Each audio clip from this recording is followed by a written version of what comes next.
This guy farms immortal ogres for points. A monster that no matter how many times you kill it, it will be resurrected again the next day, stronger and faster.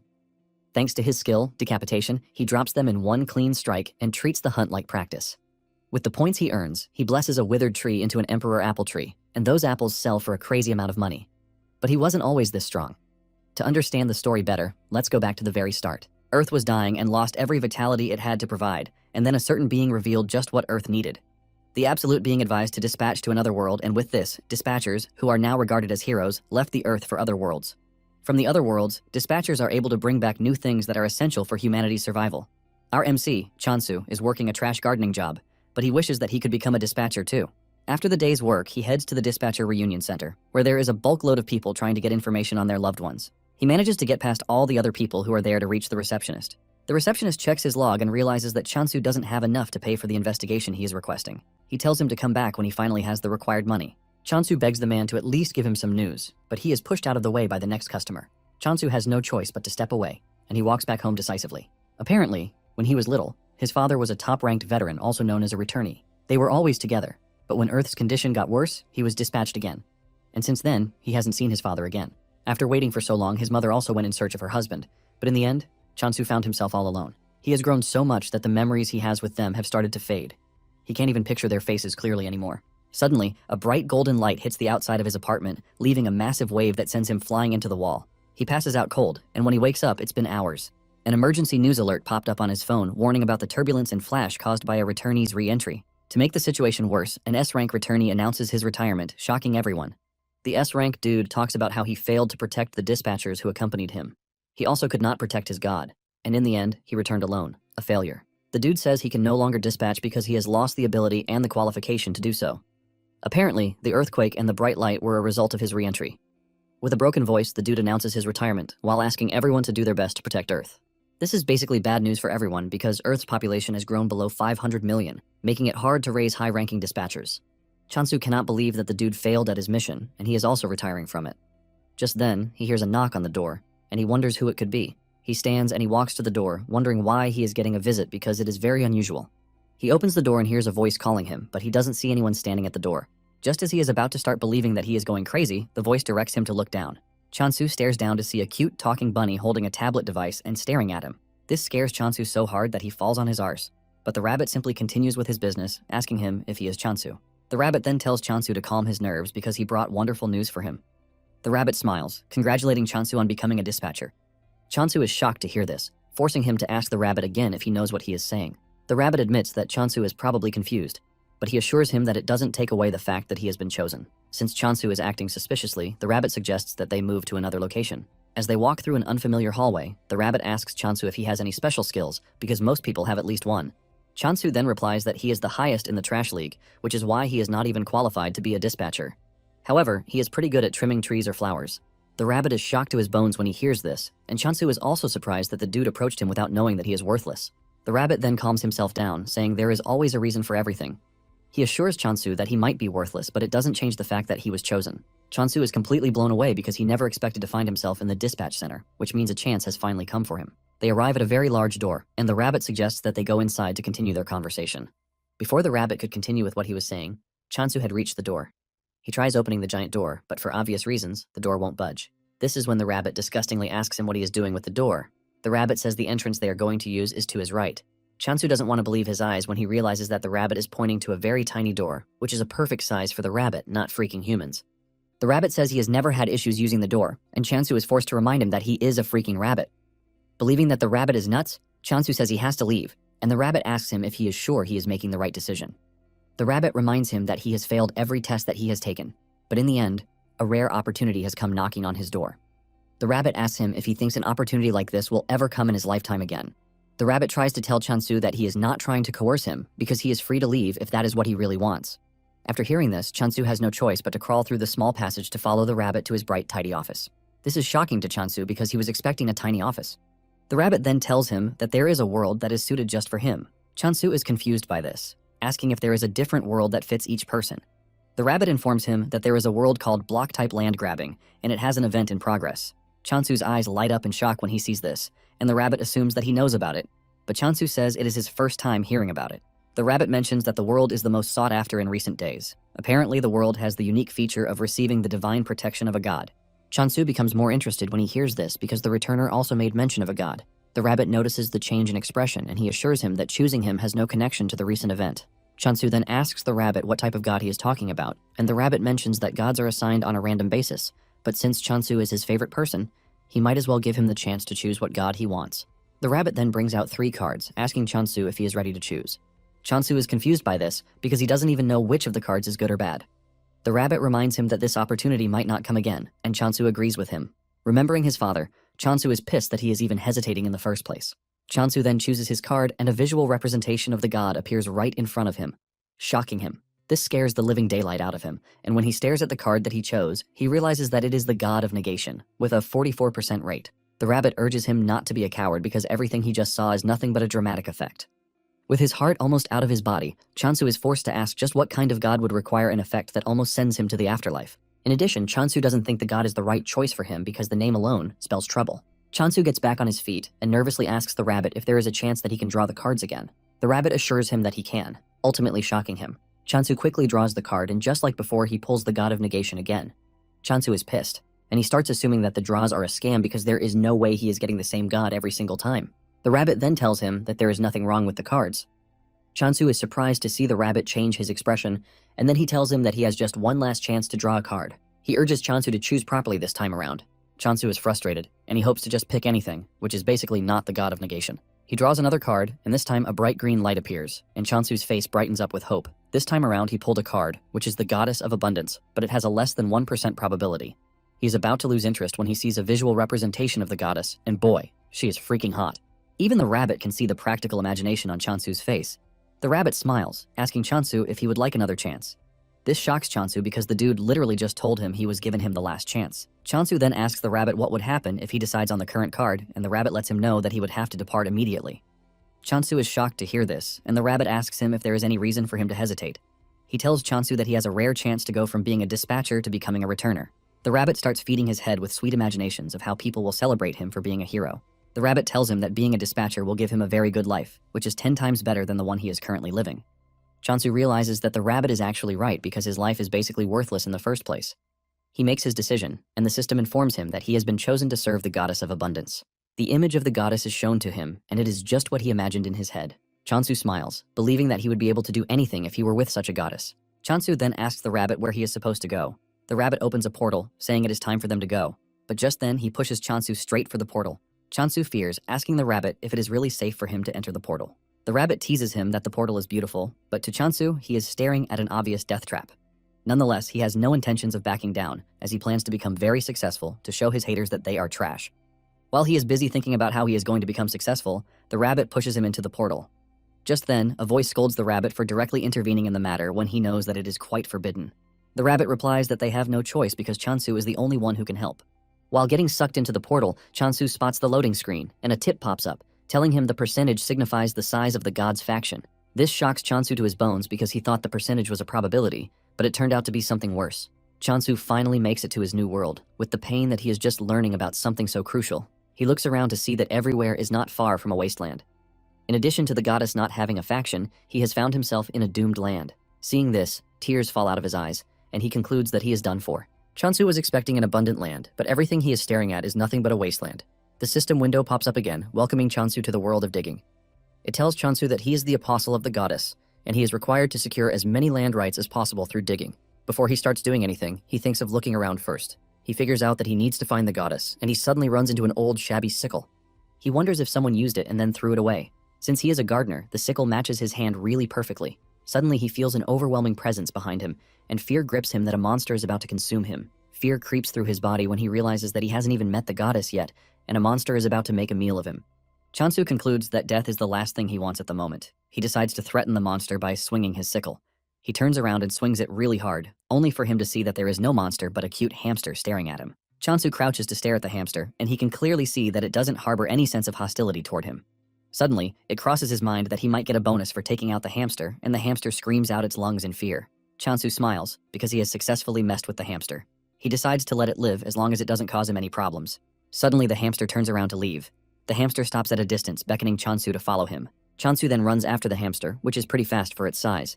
Chansu wonders where they are going until they reach a stream, where Chansu wastes no time fetching water into his bottle to drink. He feels very refreshed, and he asks the hamster if he knows where the goddess is staying. The hamster tries responding to him, but their communication technique differs from each other. The hamster continues moving again, and Chansu follows it, waiting to see where the hamster is leading him. Moments later, they arrive at a huge tree that has dried up like the trees on Earth. Chansu steps on a whittled ginseng, shocking him. He wonders what a ginseng is doing in such a shabby place, but the hamster suddenly grabs the ginseng away from Chansu. Chansu is confused as he believes that the ginseng is for the hamster. Just then, the notification comes on, telling Chansu that he has discovered the goddess. Chansu believes that the system is glitching because he has not seen the goddess anywhere around. Chansu is rambling about this when the hamster grabs his leg, and he assumes that the hamster is messing with him. He grabs the hamster, telling it that he is busy and not ready to play. However, the hamster's expression tells Chansu something important that he has been missing. In the most unexpected surprise, the wilted ginseng is the freaking goddess. Chansu doesn't want to believe this because the goddess he saw was pretty bountiful, and there is no way she has shriveled into an ugly ginseng root. Since he is not ready to believe his eyes, the hamster brings out a magnifying glass for him to look through, and this is when he finally accepts reality. He holds his head in pain because the land grabbing and the percentage that he saw was nothing but a foreshadowing of his future situation. Chansu remembers that the numbers were going up when he was drawing the cards, and this basically means the god's influence was growing then. Chansu cannot believe that the god of negation was actually a good card, and it was hard to believe since it was coming up pretty often. Chansu wonders if the goddess shriveled away because her influence went down completely. Chansu stares at the goddess, wondering why she is not waking up. He starts to fear that he has completely killed the goddess when he steps on her, but the hamster just stares at him like some really dumb dude. It then dawns on Chansu that he might get the goddess to wake up if he gives her some water. He pours water on her, and surprisingly, a bright green effect emerges from the ginseng's body. This tells Chansu that the water is working, and he proceeds to give her some more water. He drowns the goddess in water, ultimately restoring the goddess's sense. The goddess almost drowns in the water, and she starts wishing Chansu would stop before it is too late. The goddess finally comes to life, and Chansu celebrates his aggressive CPR skills. The hamster is also glad that its master is back to life. Just then, Chansu bows to the goddess, offering his greetings and telling her that he is her apostle. The goddess manages to sit up to look at her apostle.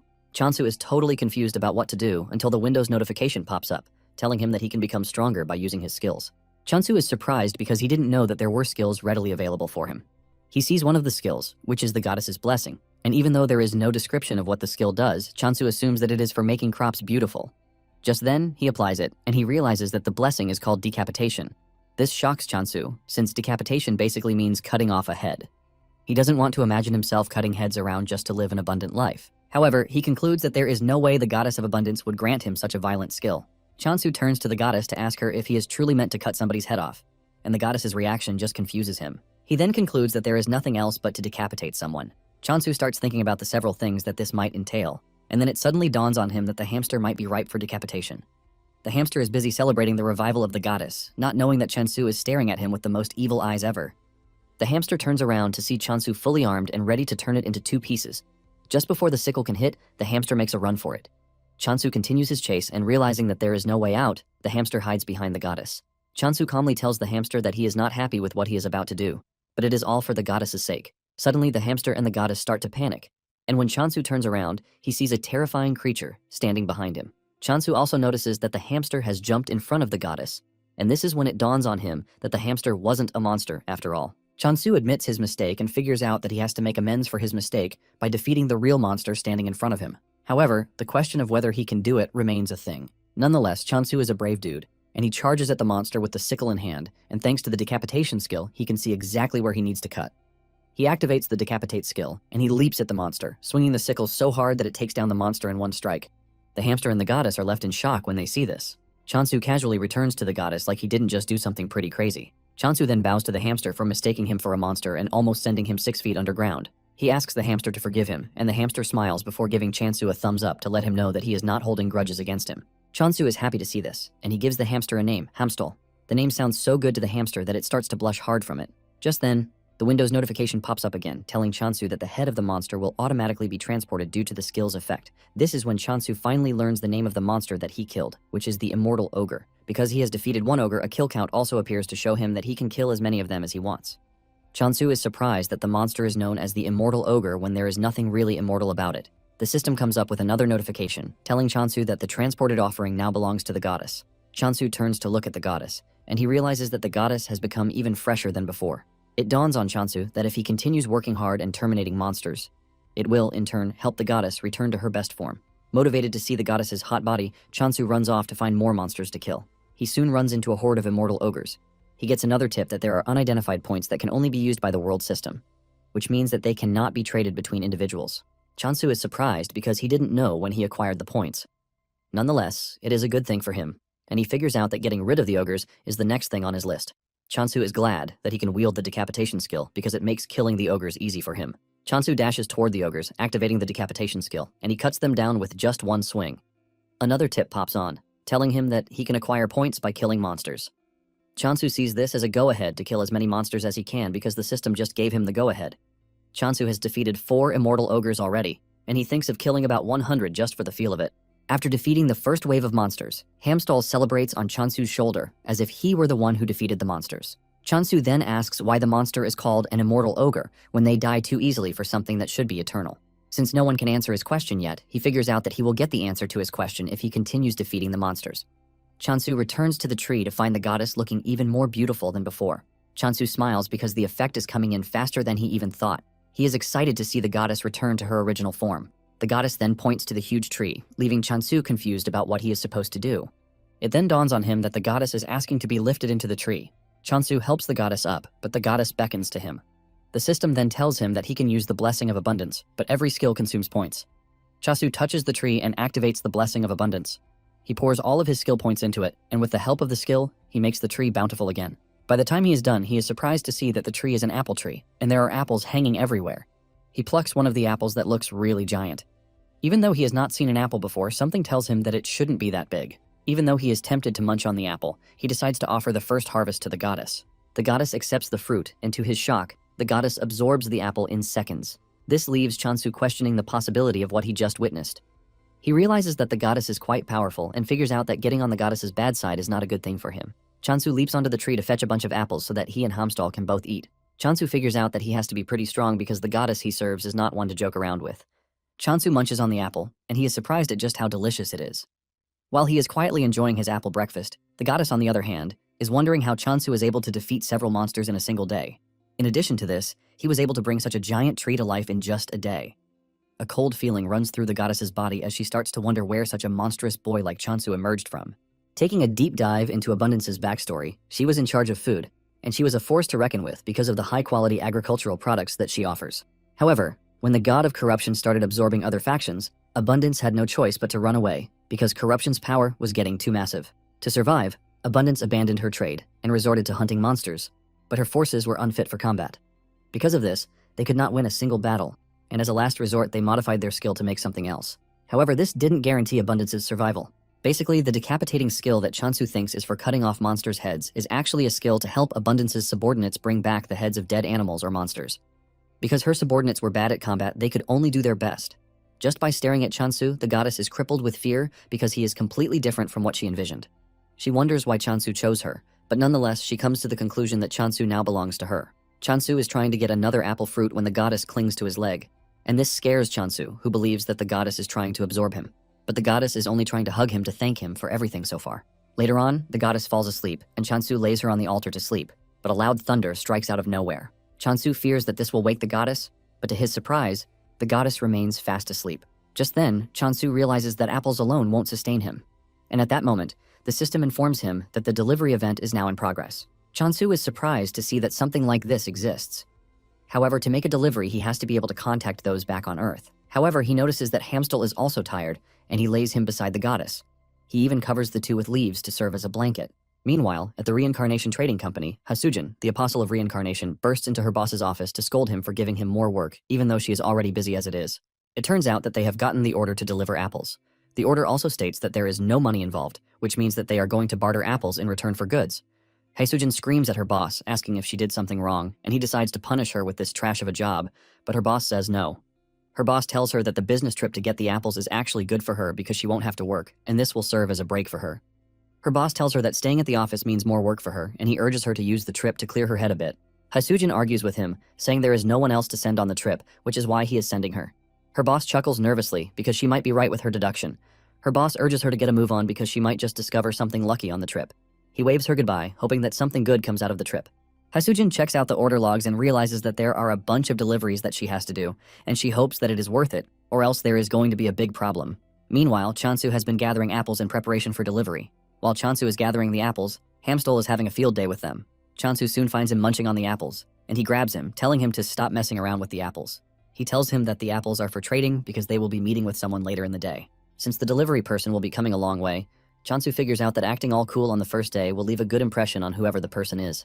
According to the information he got when signing the delivery event, he found out that the world is truly divided into blocks, and the Block Territory Conquest Grand Summon event is in progress. Even though it appears as a regular land, there is a wall at the edge, and to move to another block, a movement ticket is needed. Chansu figures out that there is really nothing around him, and it would take him a whole week to reach the nearest village. Chansu is glad that the delivery only takes 2 days. Even though it is quite fast, Chansu doesn't care as long as he gets his sleeping bags pretty fast. In addition, he ordered a cushion for the goddess to sleep on.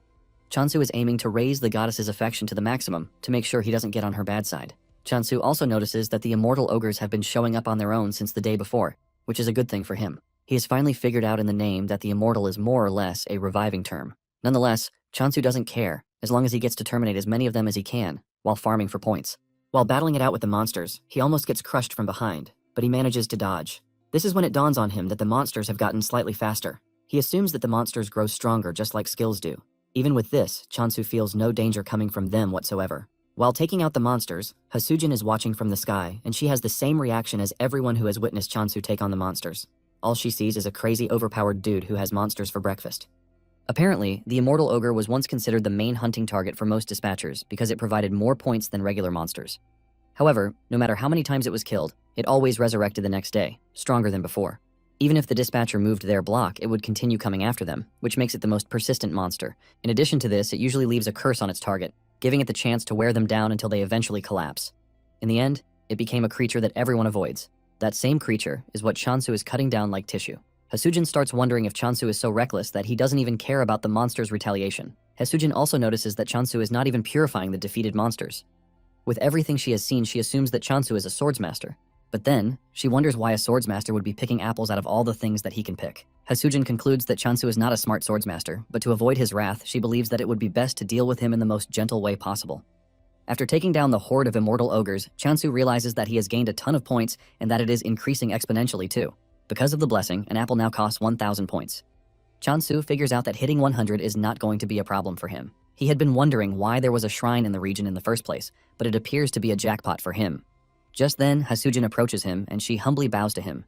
She introduces herself, revealing that she is from the trading company and that she has come with Chansu's delivery. Chansu excitedly shakes Hasujin's hands, saying he is actually impressed that she managed to find the block on her first try. Deep down, Hasujin is scared because Chansu is a powerful dude, and she has to be very careful not to get on his bad side. Just then, she spots the hamster, and this catches her attention because he looks so squishy that she wants to hug him. Chansu notices the eagerness on her face, and he asks her if she is feeling unwell, but she replies that she is feeling good. Unknown to Chansu, Hasujin is just eager to touch the hamster. Chansu then tells Hasujin to follow him so he can lead her to where the apples are. Upon arriving there, the smell of the apples alone catches her attention, and she is forced to say this out. Chansu agrees with her, saying the apples grew really well. Hasujin cannot believe that the large tree standing in front of her is an apple tree. Chansu plucks one of the apples, and he asks Hasujin if she would be willing to eat the apple. Hasujin collects the apples, and the massive sizes of the apples shock her. However, she is not expecting anything great because when a fruit gets too big, the sweetness suffers a backlash. She expects to be disappointed, but the moment she bites out of it, she is sent into a state of unimaginable tastefulness. Hasujin realizes that the apple is quite sweet, and the acidity is also balanced out. She figures out that the apple would sell for nothing less than 100,000 gold because of how sweet it is. Hasujin then asks Chansu to confirm if he placed a 2,000 gold price tag on the apples, and Chansu says yes. Hasujin lets Chansu know that the price he placed on the apple is quite absurd, and Chansu thinks she is saying the apples are too expensive. Chansu nervously asks the lady how much she would be willing to buy the apples. Hasujin shocks Chansu when she tells him that he should be getting at least 20,000 gold per apple. Chansu almost loses his mind when Hasujin reveals that it could even get over 30,000 if he supplies them to a department store. Chansu cannot believe his ears. And even though Hasujin could have defrauded him, she doesn't think it would be nice to lose a potential long-term customer. In addition, she is not ready to die just yet because she believes that this will be her fate if Chansu ever finds out. Hasujin then tells Chansu that the apples are not just apples, but the very first type of apple that has gotten a unique flavor she has not tasted before. Hasujin confesses that the apple holds more value than any regional specialty that she knows. To avoid overstretching things, she suggests that they just put it at 20,000 gold in the meantime.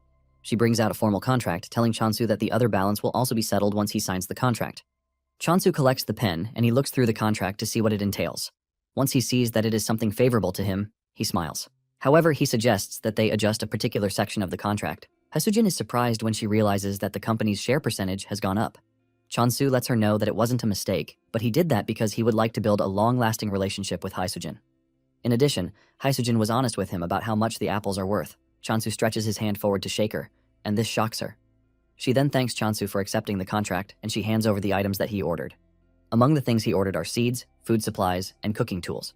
In addition, there is a familiar egg, which is a commemorative gift from the trading company. Haesujin assures him that it will help him with his farming. She hands over the eggs to Chansu and says he might not even need them because he is already raising one. Chansu is surprised because he can't see the said familiar that he is raising. Haesujin then points to Hamstall, believing that Hamstall is Chansu's familiar. Haesujin then tells him that the more points he pours into the egg, the stronger it is going to be when the familiar hatches. However, she urges him to be careful because if he overdoes it, the egg will crack, leading to an automatic failure. She adds that Chansu should stop once the egg starts to tremble. After the instructions, Chansu tells Haesujin that he might just have to try it to get the perfect feel for it. Haesujin asks about the expected harvest and schedule for the apples, and Chansu says one day should be enough. This shocks Haesujin because they are going to be getting daily supplies of apples. After their brief, long, boring conversation, they work out the schedule, the numbers, and the visit dates. After everything has been sorted out, they conclude the first part of their deal. After Haesujin is gone, Chansu walks up to the goddess to thank her for staying hidden when Haesujin was around. Chansu looked at the several supplies that he got and couldn't believe that the sales of apples were lucrative. Nonetheless, he knows that he owes it all to the goddess. Just then, he spots the goddess hugging the eggs, and he realizes that he might have to hatch the eggs sooner.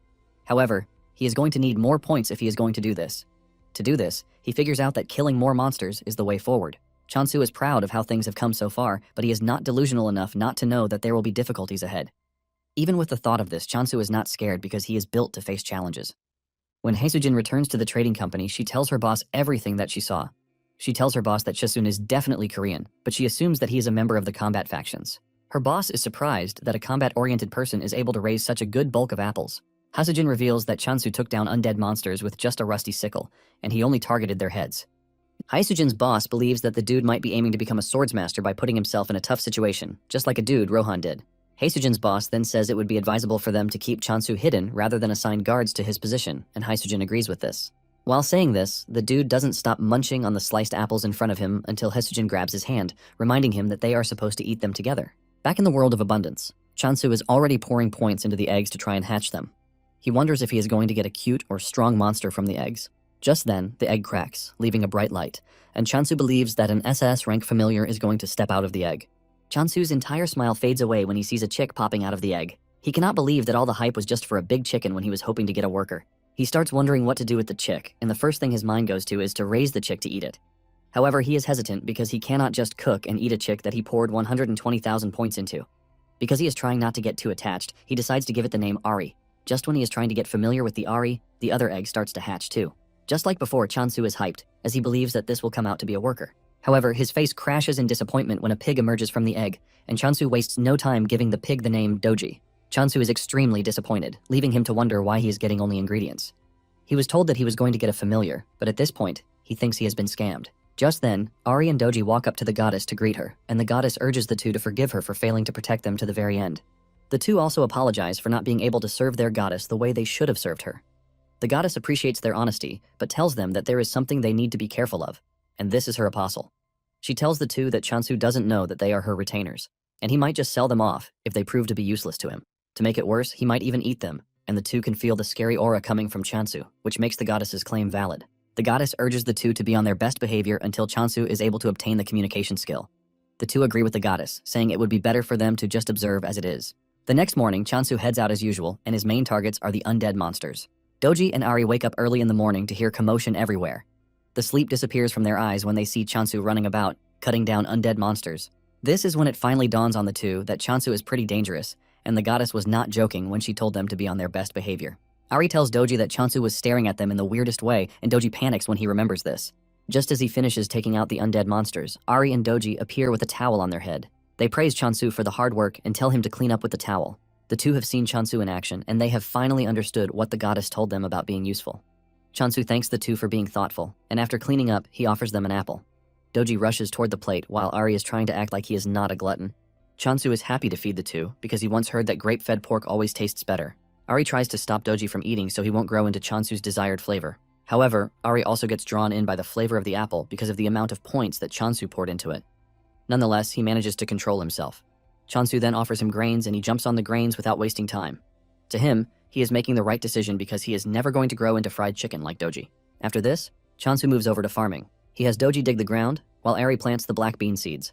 Chansu then covers the ground and gives the seeds water before adding the blessing of abundance. In no time, Chansu has a farm with healthy plants covering it. Chansu holds one of the seeds in his hands, and the moment Ari spots the seed, he locks in on it. He rushes toward Chansu, but he hides the seed, telling him that the first harvest must be given to the goddess. Chansu gives the goddess the seed as usual, and she absorbs it in the most weird way, just like she always does. Chansu then tells Ari and Doji that it is time they eat because they are going to plant potatoes later. Unlike before, Ari consumes as much food as Doji. The two end up looking like inflated balloons, and Ari believes that he is done for because he couldn't hold back his hunger. On the other hand, Chansu is just happy that the two are eating well, and this serves as a motivation for him to plant more crops that they are going to enjoy. Just then, his mind crosses the apples, and he hopes that they are selling well on the market. At the store, Hasujin's boss notices that the apples are the only items left for sale. A lot of people have gathered, but none of them are ready to buy, which is expected. He had even decorated the apple and packaged it well to make it more pleasing, but people don't think a single apple is worth 200,000 gold. He is left scratching his head in frustration because he has no idea how to convince people that the apple is actually delicious. He is pretty sure that everyone will change their minds after just a bite, but the problem is getting them to have a bite. Suddenly, he hears someone purchasing the apples. He rushes to the attendant to ask him what just happened, and the attendant reveals that all of the apples are sold out. He doesn't want to believe this, since there was still a bulk load of it some minutes ago. The attendant reveals that someone tasted one and then bought everything. The signature on the payment slip says Rohan, and this is when it dawns on the manager that the person who just patronized them and bought out the apples is none other than Rohan, the pioneer of the handicap training method. Rohan is also known as the unrivaled swordsmaster, which makes him a big deal, and the manager admits that they have struck gold. This ends up making the news big time, and everyone believes that the apples are what Rohan ate to become a swordsmaster. Heisujin's boss, Ryuwu, starts getting calls from everywhere. Everyone wants a box or 100 boxes of the miracle apple. A week after Chansu arrived in the abundance world, he admits that he has been living life greatly. He has potatoes with him, and he is ready to cook. While cooking the tasty potatoes, Doji is already holding his leg to let him know that he is interested. Chansu simply reveals that he is not making the potato for him because he just finished eating his own meal. Nonetheless, he still gives him some to eat. Moments later, Hasujin shows up, and she is surprised to see that all of Chansu's familiars have hatched. To Hasujin, she is staring at a bunch of cute teddies that she can hug to feel better.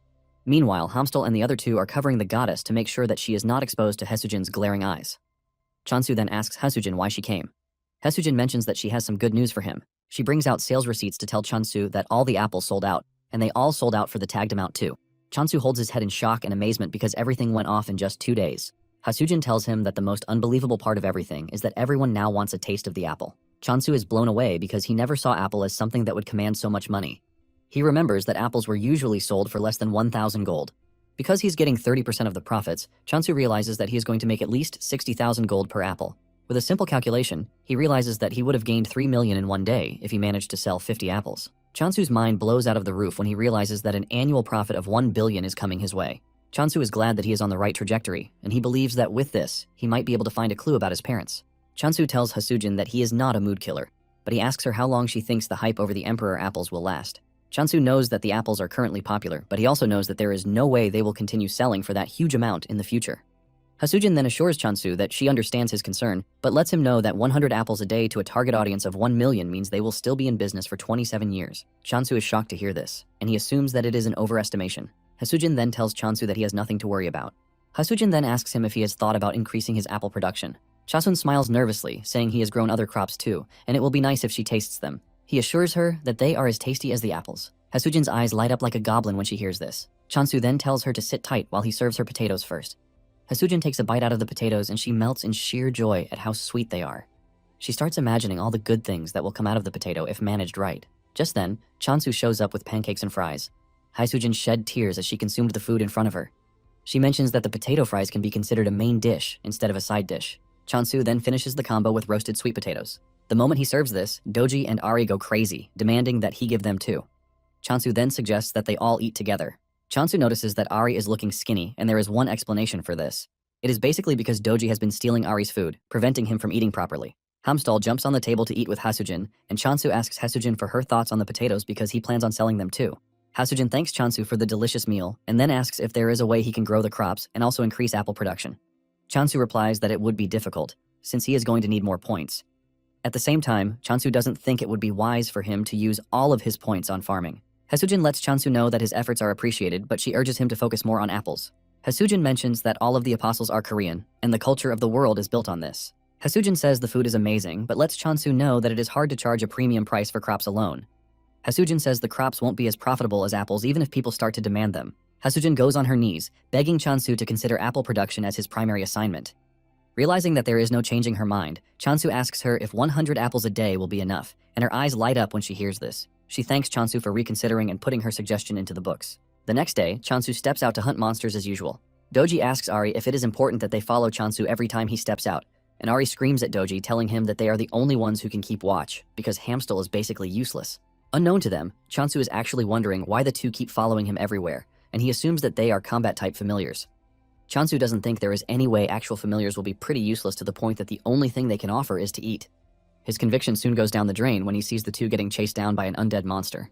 Chansu blames himself for thinking the two are worth the hype he was giving them in the first place. Just then, Doji trips, giving the undead monster the chance to close down on him. Chansu tries to reach him, but the distance is just too much for him. Chansu tries getting the monster's attention by screaming, but even this doesn't work. Chansu swings his sickle, but even this proves to be useless because the range is short. Suddenly, the monster dies, shocking Chansu because he knows that the sickle didn't reach the monster. Just then it dawns on him that the skill might have been upgraded, and the skill range has increased. Chansu tries it out by staying at a distance and swinging the sickle at the monsters. With just one strike, he takes out multiple targets and the window pops up, alerting him about the newly obtained range of the skill. In addition, he gets a new skill, mass decapitation, and this shocks Chansu, but he figures out that this would allow him to handle more monsters. Chansu goes on a rampage, cutting down several monsters, and this scares Ari and Doji. The two immediately run back to the goddess, who is shocked to see them back so soon. Ari tells the goddess that Chansu might have gotten stronger, but at the same time, obtaining the communication skill is also important. The goddess then urges her retainers to calm down because she never granted such a skill. Doji then tells the goddess that the name of the new skill is mass decapitation, and this name itself shocks the goddess. Fear crept through her body as she thought about this because it was her first time hearing it. Even the goddess has no idea what type of person Chansu is at this point. She assumes that he is a grim reaper sent from hell. Just then, the goddess tells the two that she might actually have an idea of what is happening. Doji hears this and his head goes into overdrive, believing that the goddess was truly the one who bestowed the skill upon Chansu. Ari is forced to slap Doji for being so dumb, and he tells him to hear what the goddess has to say before coming up with his trash ideas. Ari then asks the goddess what she thinks happened, and the goddess replies that the apostle's skill has evolved. The goddess mentions that decapitation skill is a modified version of the harvesting skill. She reminds them that the evolved skill allowed the user to engage in a wide range of harvesting, just the same way that the goddess thinks Chansu's skill has evolved into mass decapitation. Ari is surprised to hear this, and he mentions that this was something first-year apostles only could do. The goddess agrees, saying this is exactly why Chansu is pretty scary. However, the goddess thinks he is a thankful dude, which makes things a bit better. The goddess says Chansu might be growing at an exponential rate, but it is all thanks to his growth that they are safe to some extent. The goddess then says she will give Chansu the communication skill once he returns. Moments later, Chansu returns, and the goddess excitedly gives Chansu the chance to pick between two new skills, since it is against the rules to define an apostle's path. Chansu stares at the status screen to see that he has two skills that he can choose from, which are the promise of abundance and communication. The goddess is confident and assured that Chansu is going to pick the communication skill. The goddess can't wait to tell Chansu to stay away from danger and also to thank him for everything he has done so far. After taking a minute to think about his choices, Chansu picks the promise of abundance skill, shocking the goddess, who least expected this. Before making his decision, Chansu had stared at the screen for some time to know which skill would work best. He stared at the communication skill and realized that it was just a skill that allowed him to communicate with plants and animals. The horror of hearing Ari and the others scream at him whenever they are pissed made him realize that he is going to have a really hellish life if he picks the communication skill. Since there is a saying that ignorance is bliss, he decides that choosing the communication skill would be a wrong move. This is why he went for the promise of abundance instead. And the moment he picked the promise of abundance skill, he realized that everyone is pretty gloomy. He now has two skills on the board, but just like before, there is no description for the skill. Chansu then picks out an apple with the intention of giving it to the goddess as a first offering. But to his surprise, the goddess turns her back to him, and she starts to cry. On the status screen, Chansu learns that depending on how he uses his skill, the points will return accordingly. Chansu wonders why the goddess is rejecting the apple that he gave her. In an attempt to cheer everyone up, he pinches Hamstel's cheek, and this cheers the hamster up a bit. He also rubs Doji's belly to tickle him, but to his surprise, the points are not coming back. Just when he is thinking of what might be wrong, Haisujin shows up in a hurry, telling him that he has to claim the block and defend it. This shocks Chansu, forcing him to ask if someone is planning to attack them. Haisujin says there is the possibility of this because the Emperor apple has gained much popularity. Due to this, they are forced to limit the purchase of the apple to one per person, and even with this, over 5,000 people have made reservations already. The numbers shock Chansu, and Hasujin adds that the people who reserved say they don't even care when the apple arrives, as long as they get it at some point. It is natural that, because of how popular the apple is, there will be raiders who will start targeting the apples and the block. To make things worse, Chansu's block is outside the authority zone, which means there is no protection against crimes. Hasujin wishes that they had some kind of backing because it would have completely changed the game. Chansu thinks deeply about this and realizes that the only backing he has is the goddess. Chansu figures out that if he loses, it is going to be the end for the goddess and the entire region. Hasujin tells him that the first step in curbing this is to claim the block and install a secure gate. Chansu agrees to this, and he says capturing the surrounding blocks to set up a disguised base will put them closer to Hasujin. Hasujin sees this as a really great idea because once they occupy the block and build a door, they won't have to deal with movement restrictions. Chansu then asks why the reservations increased out of nowhere, because it definitely isn't normal. Hasujin tells him that the whole block is going crazy because of the effects of the Emperor Apple. Chansu is confused about the said effects, and Hasujin mentions that there have been claims that the apple is a cure for all. This shocks Chansu, who doesn't think the apple is even capable of everything they are claiming it does. Even Hasujin believes everything, but Chansu doesn't think much about it because it is just an apple. Meanwhile, an annoying journalist is following Rohan as he enters the hospital, and he has his camera ready. Rohan visits his friend Yunsu, who is a grand alchemist. Rohan tells Yunsu that he brought a get-well gift for him, and the gift is nothing but a box of Emperor apples. Yunsu is surprised that Rohan brought the apples for him because he has heard the rumors too. Yunsu takes a bite from it and explodes in pleasure, saying the nutrition and flavor are maxed out. Unsu expresses his shock and starts asking questions about the apple, but Rohan reminds him that he is not a cuisine expert. While Yunsu is slowly eating the apples, Rohan, who brought them as a gift, is munching on them like crazy. Unsu stares at the apple and says there is no way to get this level of perfection out of an apple, even if fertilizer is used. Unsu screams out in horror when he realizes that his friend is eating the apple alongside him, and Rohan urges him to eat fast instead. Yunsu proudly tells Rohan that he doesn't care because he can easily call the Sunhwan department store and just order his own box of apples. Yunsu's hope is ultimately shattered when he learns that he might be an important person. But this doesn't mean much because the store is already overloaded with reservations. Yunsu tries to get them to sell to him by offering triple the price, but even this doesn't work. While the two are having fun, the reporter is busy taking pictures of them. In no time, an article is released stating that it was the Emperor Apple that helped Yunsu get out of the hospital. Ryu bursts out in anger when he sees this because they are already battling countless rumors, and the article is basically adding fuel to the fire. Ryu cannot believe that everyone thinks the apple is a miracle cure. Back in abundance, Chansu tells the goddess that he needs to step out for a bit to take over the surrounding blocks. Chansu tells Doji and Ari that they will be in charge of protecting the goddess. The goddess is shocked that Chansu is stepping out to claim territories, and she assumes that it is because he just got a new skill, which is not even a combat skill. The goddess grabs his leg to prevent him from leaving because it is dangerous. Since Chansu can't understand the goddess, he assumes that the goddess is holding on to him because she now needs protein. Chansu smiles, asking if beef will be fine with them. Chansu excitedly heads into the storage room to get the frozen beef that he ordered earlier. Chansu is excited because it is basically the first real meat that he has gotten his hands on.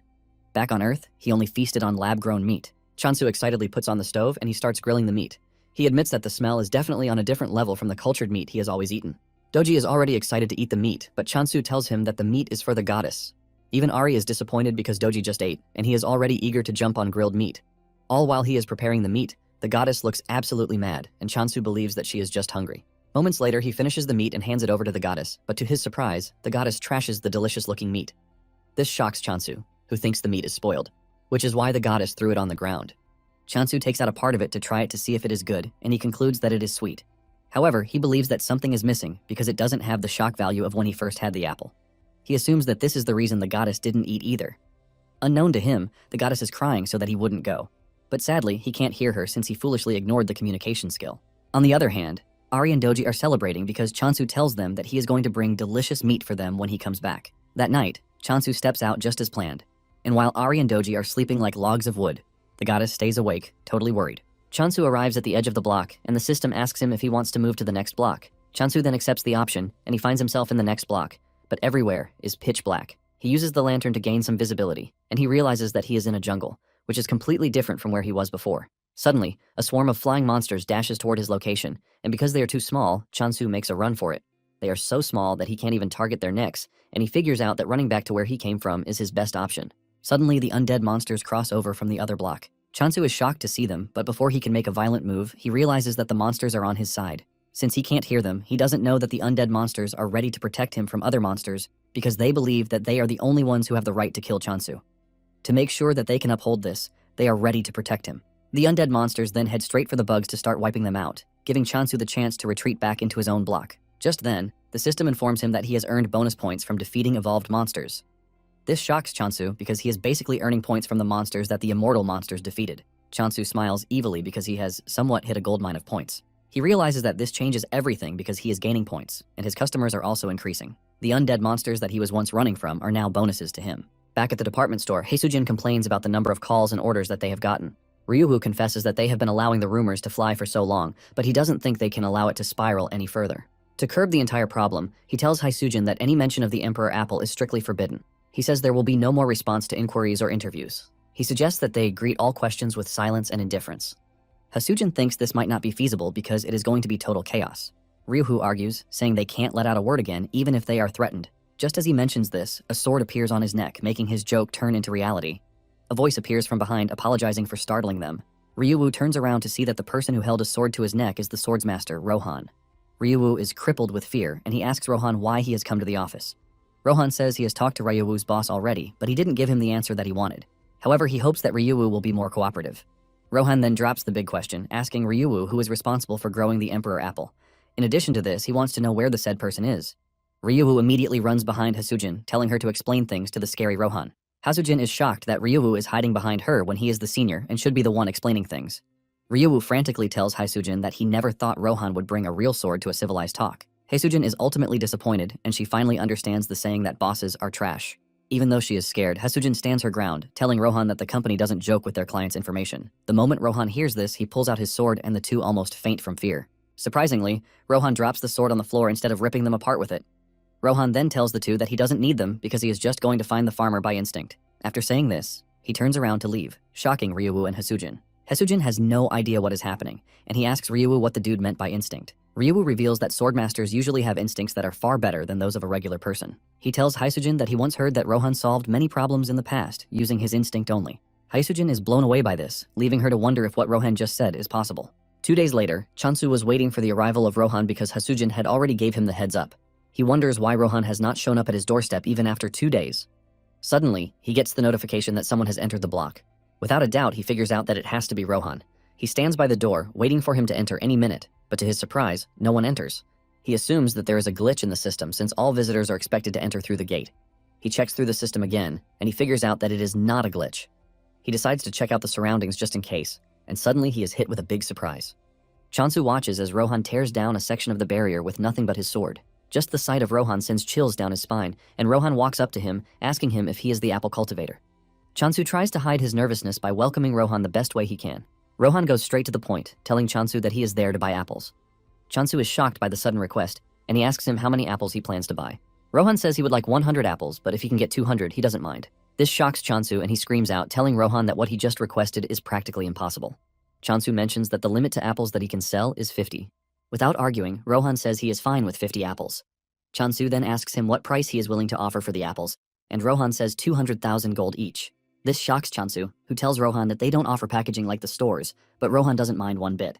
Chansu also asks him if he is aware that he just mentioned the department store pricing, and Rohan assures him that he is aware. The amount of money Rohan is offering is so crazy that Chansu is already thinking of selling more for him. Chansu then takes Rohan to the apple tree, and Rohan is already salivating from the delicious apple he is about to eat. Chansu walks up to the tree, and he activates the Blessing of Abundance skill. Without delay, several apples pop out on the tree, and Chansu whips out his sickle, telling Rohan to give him a moment while he harvests the apples.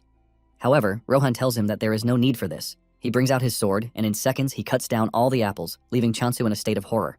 He doesn't want to believe his eyes, and he just assumes that what just happened is nothing but a bug. After concluding the deal, Rohan sends Chansu the agreed-upon money, and he assures him that he will be visiting again next time. Just as Rohan is about to leave, Chansu stops him. Chansu figures out that Rohan might be a big help to him concerning the new block. Chansu then asks Rohan if he is interested in other crops because he just grew them, and he is pretty sure that Rohan is going to love it. With a straight face, Rohan asks him what kind of crops he is talking about, and Chansu says potatoes. He has not even finished saying this when Rohan says he is not interested. Chansu pushes further, saying he has sweet potatoes and beans, but Rohan's answer remains the same.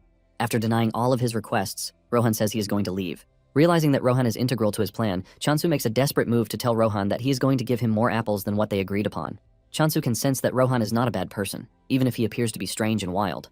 Chansu then tells Rohan that he needs to take over another block if he is going to continue with the steady supply of apples. To do this, he tells Rohan that he is going to need his help, and in return, he will pay him with apples. Chansu is wondering if his plan will work when Rohan walks up to him, telling him that he has agreed to the offer. Without wasting time, Rohan heads to the new block, with Chansu running after him just to keep up. Chansu is surprised that Rohan is heading to the block immediately, and he starts wondering just how strong the dude can be. Chansu notices that the ground is wet with a strange liquid, which is very different from his own block. Chansu is staring at his dirty shoes when a monster appears behind him. Before the monster can make a meal of him, Rohan drags him off, telling him to stay behind him because hanging around is dangerous.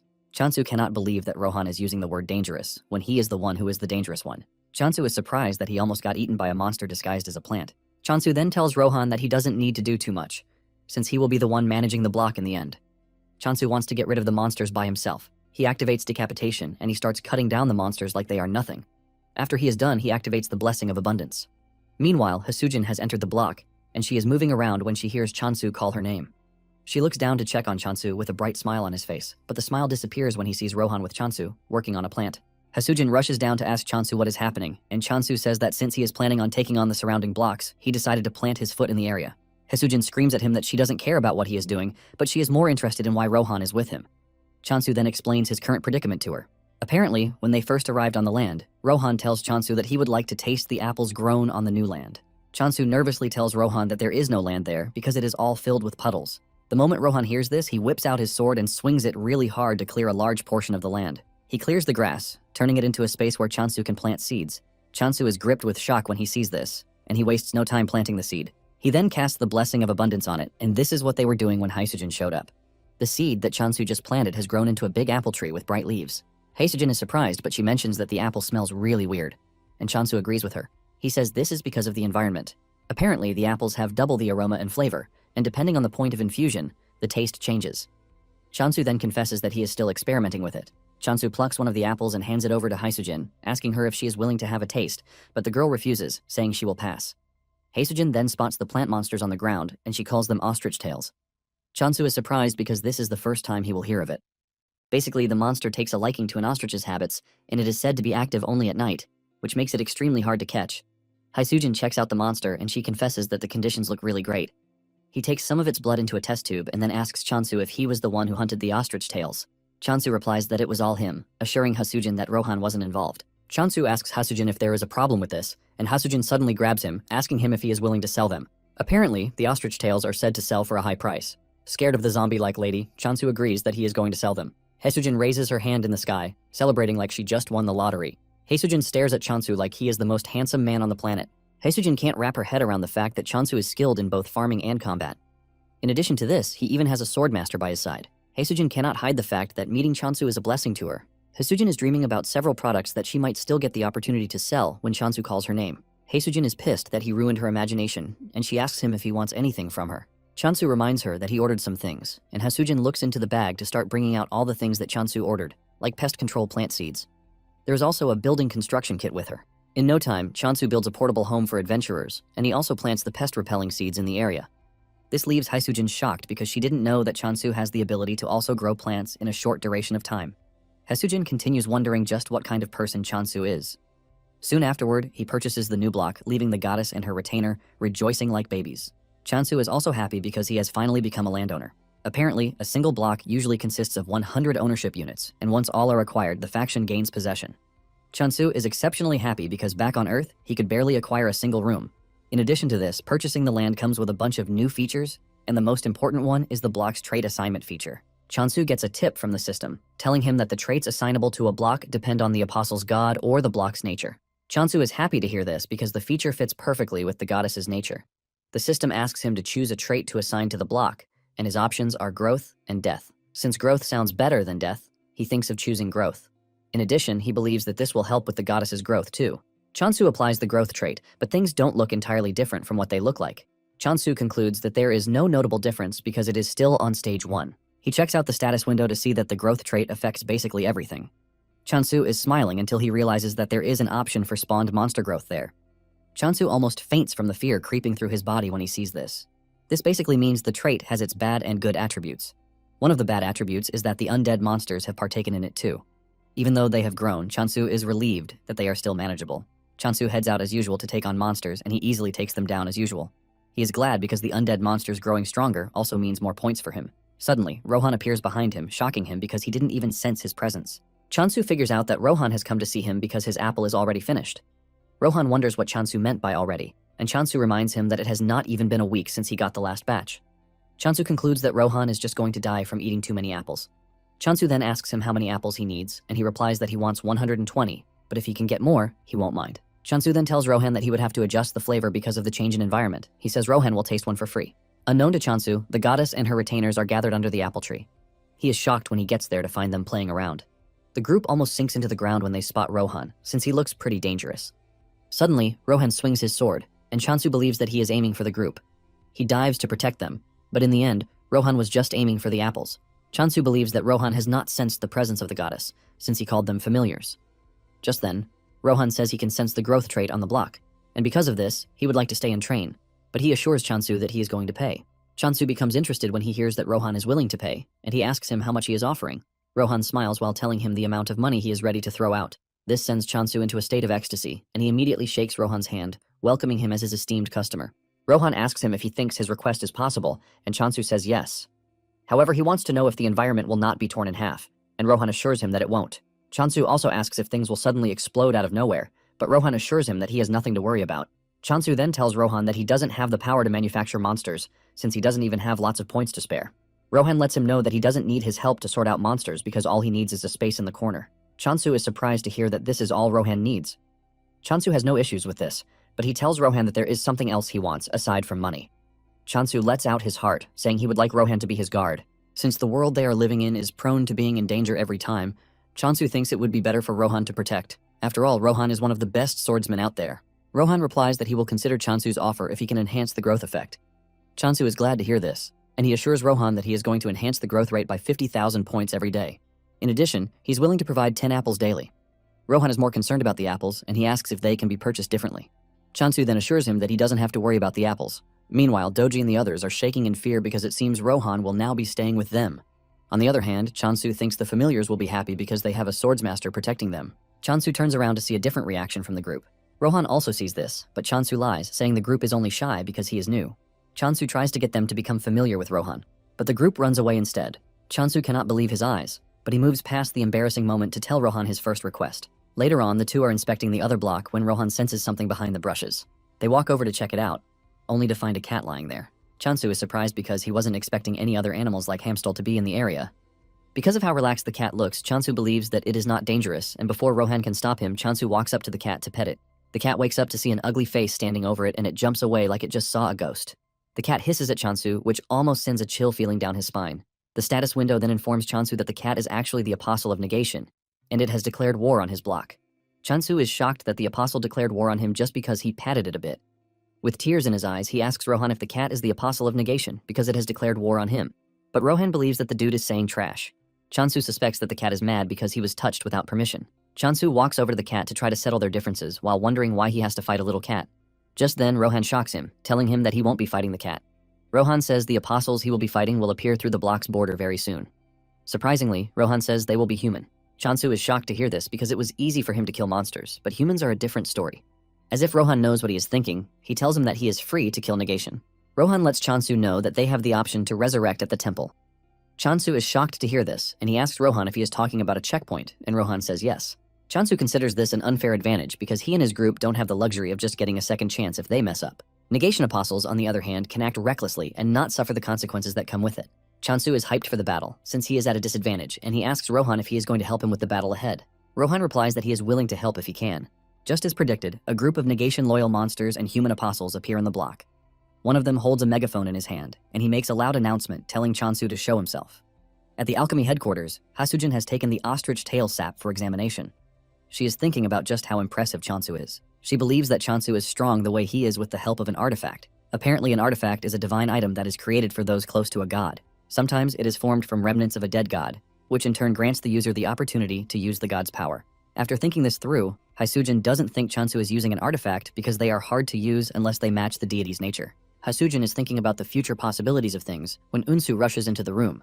Hasujin is shocked and even more shocked when Unsu starts walking toward her. Unsu has the ostrich tail sap with him, and he screams at Unsu, asking him where he got the sap from. The question shocks Hasujin, but without a doubt, she knows that something crazy is about to happen again. Back at Chansu's block, the apostles urge him to step out before they get tired of searching for him. Unknown to them, Chansu and Rohan are hiding in the nearby bushes.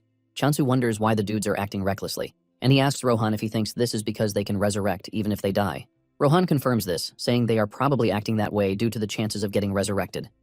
Even though they have little time to engage the enemies, Chansu is relieved to have Rohan at his side. He is basically putting all of his faith in Rohan. Just then, Chansu steps out of his hiding place, holding his sickle. The apostle stares at Chansu like he is some kind of weakling, and he tells him to bring him apples.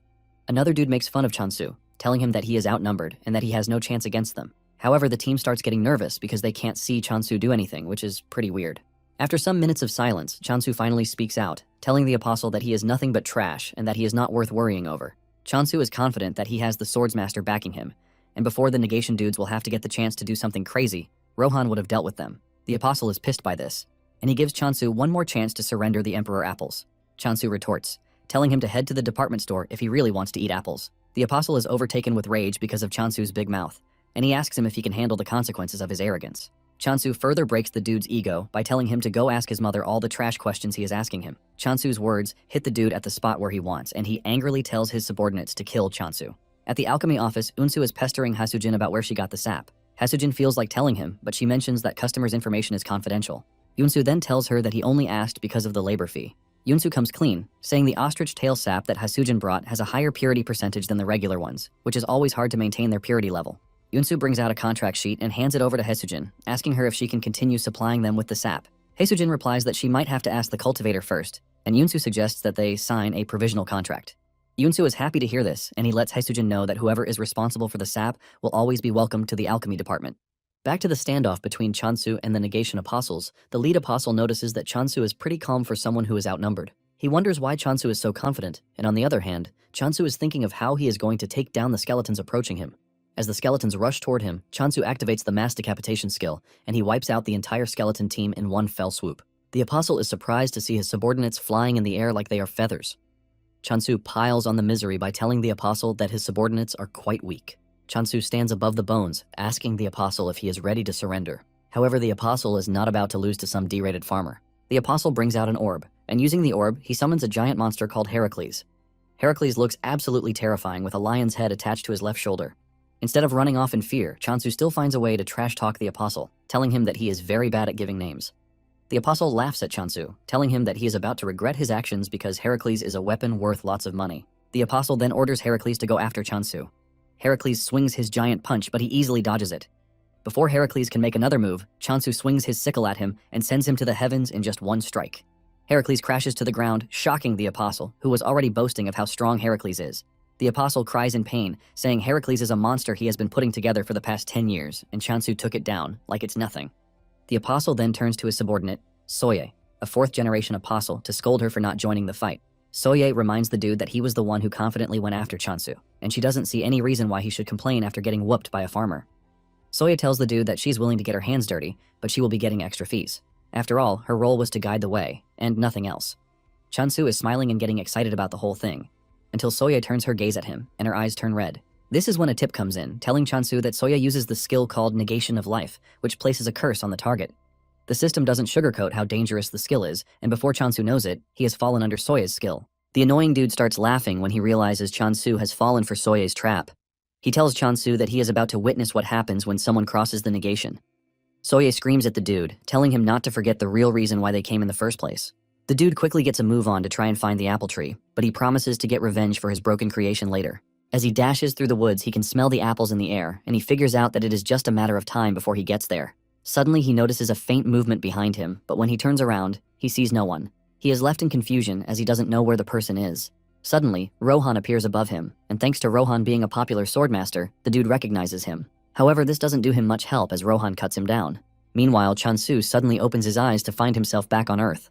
The last thing he remembered was fighting the negation, but he had suddenly appeared somewhere else. He realizes that things appear to be totally different from what he knows. Just then, he hears his parents call his name from behind. He turns around to see that his parents are actually standing there, and his face lights up in joy as he rushes toward them. He jumps into their arms and hugs them tightly as tears roll down his face.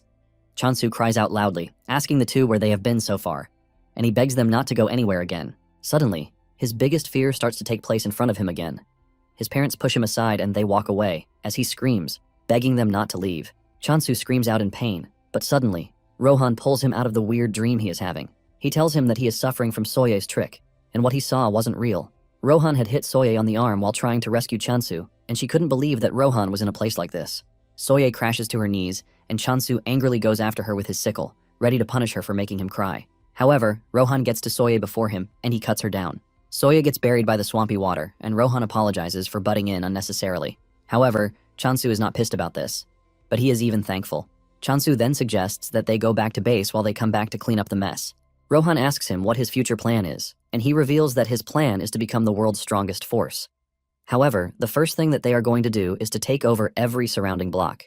He asks Rohan if he can keep helping with this, and Rohan assures him that he has no reason to deny as long as he pays him with apples. Chansu then assures Rohan that he is going to pay him with as many apples as he wants. As they walk back to base, they run into the black cat again, and Chansu asks Rohan about the deal with the cat. Rohan casually tells him that the cat is one of the 7 calamities, a territorial predator. This shocks Chansu because he thought the cat was a usual friendly cat, and he realizes that he might have gotten himself killed without knowing. On the other hand, the negation soldier has found himself locked up in a cell for losing the battle against Chansu. The system tells him that a surcharge penalty has been applied due to the extreme difference between his faction and Chansu's low-level faction. He is required to pay 1 million gold coins as punishment, and this shocks the dude because he doesn't think the power difference is fair.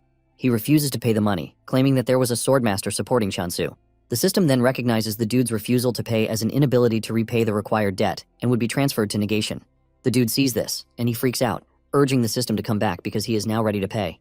Just then, he is dragged out of his cell by the undead monsters, and to make his situation worse, a scary negation apostle, Danha, shows up. She tells the dude to carefully explain what happened if he doesn't want to suffer a fate worse than death. The dude tells Danha that he found the cultivation site for the Emperor's apple. Danha believes that the dude is lying to save his own skin, but he swears it, saying Rohan was the one who disrupted his plans.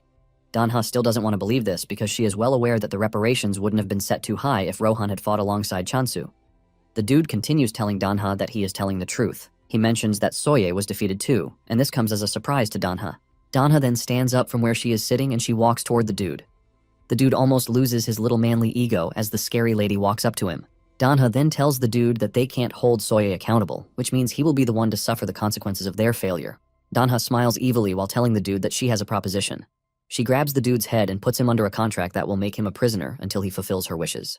She tells the dude to head to the cultivation site and start working on it. The dude argues that this is impossible, but Danha threatens to turn him into an undead if he doesn't cooperate. She lets him know that the only way he is getting out of this mess is to find a way to infiltrate the apple cultivation site. On the other hand, Chansu is still freaking out when he hears that the black cat is one of the 7 calamities. Chansu asks Rohan if they are going to be fine, and he lets him know that they would be dead already if the cat wanted them gone. Chansu then asks what would happen if the cat actually wanted to do something bad, and Rohan lets him know that the cat would simply devour their territorial rights. Chansu panics when he hears this because he doesn't even think territorial rights are something that can be eaten. Chansu rushes to check the system, and he realizes that it can actually be eaten, but he is glad that the cat has not decided to eat it yet. Chansu then demands to know why the cat is there, and Rohan reveals that the cat is there for catnip. This leaves Chansu surprised again because the monster is not a real cat, which begs the question of why it is going after catnip. Rohan then points out the fact that the cat has shrunk, and Chansu uses his blessing of abundance to help the cat. The cat rolls around on its back, urging Chansu to touch it, and when he does, he realizes that it is different from touching Homstol because the cat is big and fluffy. Nonetheless, Rohan doesn't want to get carried away because he knows the cat is pretty dangerous and might easily end him if it wants to. Just then, it dawns on Chansu that the cat has been with them for a while, and it would be nice if it had a name. After so much deliberation on what to name the cat, Chansu finally settles for Night Sky. The cat stares at Chansu, demanding to know why he picked Night Sky, and Chansu mentions the cat's attributes that made him choose the name. Suddenly, Chansu gets the notification that he has won the war, and he has been given a compensation of 1 billion. Chansu is still celebrating this when he gets another notification, telling him that Negation has requested negotiations. Apparently, until they are done with negotiations, the loser will be retained as a prisoner. Chansu freaks out in pain, demanding that his 1 billion is returned to him, but there is nothing he can do about the situation. Later that night, Chansu makes a vow to the goddess while she is sleeping, assuring her that he is going to make abundance the greatest power in the world because thanks to her, his life has gotten much better. He promises the goddess that he is going to help her reclaim her lost glory, and the goddess places her head on his arm with tears rolling out of her eyes when she hears this. Later on, Chansu scolds Rohan that the only thing he has been eating is apples. He lets him know that he is supposed to be eating other foods so as to maintain a balanced diet, but Rohan doesn't really care. Even during all the lectures and whatnot, Rohan assumes that Chansu is just trying to steal his apple. Chansu is forced to leave the matter because he realizes that Rohan is a swordmaster and he can take care of himself. After he is done with Rohan, he walks over to the goddess and her servants. He chose to speak casually to the goddess because he is still trying to hide her identity from Rohan. The goddess's subordinates freak out when they hear this, and they start yelling at Chansu even though he can't hear them. They believe that he is acting all cool thanks to the fact that he has been earning points for them. While the others are freaking out, the pig is the first to figure out that Chansu is probably doing that to protect the goddess, since Rohan doesn't know the goddess's real identity. Just like kids, a brief battle ensues between the pig and the chick, all because of talking to the goddess casually. Shortly afterward, Chansu prepares to leave the temple again, and he assures the goddess that he is not going to stay long. Rohan then tells him that the flow of time in each world is different. In fact, there are differences between Earth and where it is. Because of this, Rohan advises Chansu not to rush too much. Just when he is about to leave, Chansu tells Hamstal that he can come with him because he has gotten a pouch specifically designed to hold him. Hamstal excitedly jumps into the pouch as he joins Chansu on a journey to expand the territory. Thankfully, Chansu has placed a door on the exits for easy access, and with this, he has no need for a travel pass. He steps through the door to find Hasujin already waiting for him. Hasujin freaks out when she realizes that Rohan is still with Chansu, and he lets her know that they have agreed to stay together for the time being. Hasujin holds her head in frustration, saying she was already suspecting, but she didn't know Chansu would go through with it. She then asks him where the cat came from. Chansu lets her know that it was the cat who found its way to him, and he also tells her the cat's name. Hasujin is impressed to hear this as she talks about how smart the cat is. Deep down, Chansu is pleased that Night Sky is smart enough to know that eating the territorial rights means no more apples, hence no catnip. Hasujin then tells Chansu that smart monsters sell for a whole lot of money on the market, but Chansu lets her know that this might be a problem. Hasujin suggests that he install a dungeon to make things easy for him because monsters naturally gather in dungeons. Chansu thinks about it for a bit and realizes that Hasujin is right, and the dungeons might come in handy later. However, Chansu lets Hasujin know that there might be a bit of difficulty because Night Sky came from another block, which he doesn't even know. Hasujin gets more curious, asking if Night Sky is a human who turned into a cat. But Chansu lets her know that Rohan claims that Night Sky is a territory devourer. Hasujin is forced to say this out loud, and Chansu confirms it. Hamstal almost dies out of fear when it hears this. Chansu then adds that Night Sky is actually one of the 7 calamities. Hamstal's spirit immediately leaves his body when it hears this, and Hasujin tries to play it cool. She smiles, and then suddenly grabs Chansu before leaping away from the area. With tears in her eyes, she asks Chansu why he has one of the 7 calamities in his territory. Apparently, there are reports that the calamities can devour not just territorial rights, but entire blocks. She demands to know why Night Sky would come, and Chansu says there is a possibility that it came because of catnip. Hasujin doesn't want to believe that Night Sky settled for only catnip when it is not even a real cat. Chansu confesses that he doesn't know either, but he gave some really dumb explanation about why Night Sky might prefer to have the catnip rather than destroy the territory. Hasujin agrees with him, but lets him know that they can't say for sure since it is all guesswork. Chansu also knows this, but he believes that he has no choice, since he is the chosen one. Hasujin then asks him if everything is going to be fine because she would hate to come around one day, only to find everything in chaos.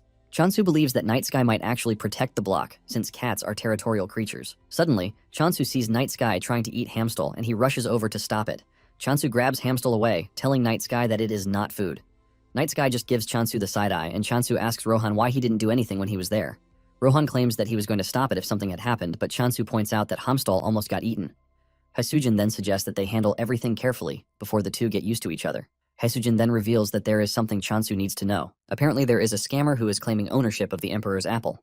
Chansu doesn't really take this seriously, and Hasujin lets him know that the dude is claiming that he is the Apostle of Abundance, which means he has a right to the apple. Chansu is shocked when he hears this, and Hasujin adds that the dude brought an apple to prove he's an apostle, but it turned out to be a knockoff.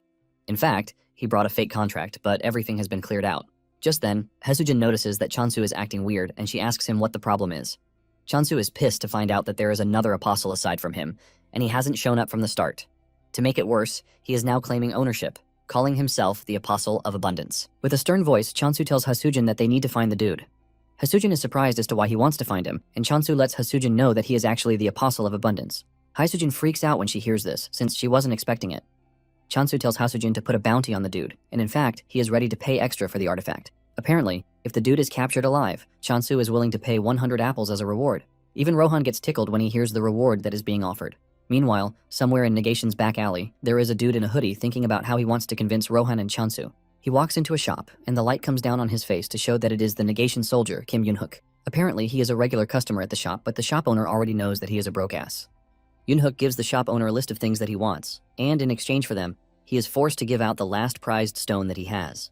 Yoon-hook then tells the man to give him a good price because this might be the last time they are going to see each other. Realizing that Yoon-hook is totally broke, the shop owner tells him about the bounty that has been placed on the scammer. The moment Yoon-hook hears this, he dashes out of the shop, thanking the shop owner for giving him an opportunity. Apparently, Yoon-hook has finally found the proposal gift he has been looking for to try to convince Chansu. Not long after this, Yoon-hook shows up at Chansu's place. He is accompanied by 2 of his friends, who also want to serve under Chansu. To properly convince Chansu, he lets him know that he has caught the scammer. Chansu is shocked when he realizes that Yoon-hook had already caught the scammer, given the movement restrictions and all. He is not entirely surprised because the reward was too good to be ignored. Staring at the scammer, Park Hyunmo, Chansu could actually sense the aura of abundance from his body. Since he doesn't look all that much, Chansu wonders how Park was able to deceive people to scam them. Park starts grumbling, telling Chansu to untie him because he is currently practicing insubordination. Chansu angrily whips out his sickle, telling the dude that he sure knows how to piss people off. Park then makes fun of Chansu, telling him that he is only acting tough because he can't possibly kill him. Chansu walks up to him, places the sickle on his throat, and reminds him that they are both apostles of abundance, which means he knows exactly where to cut to finish him off.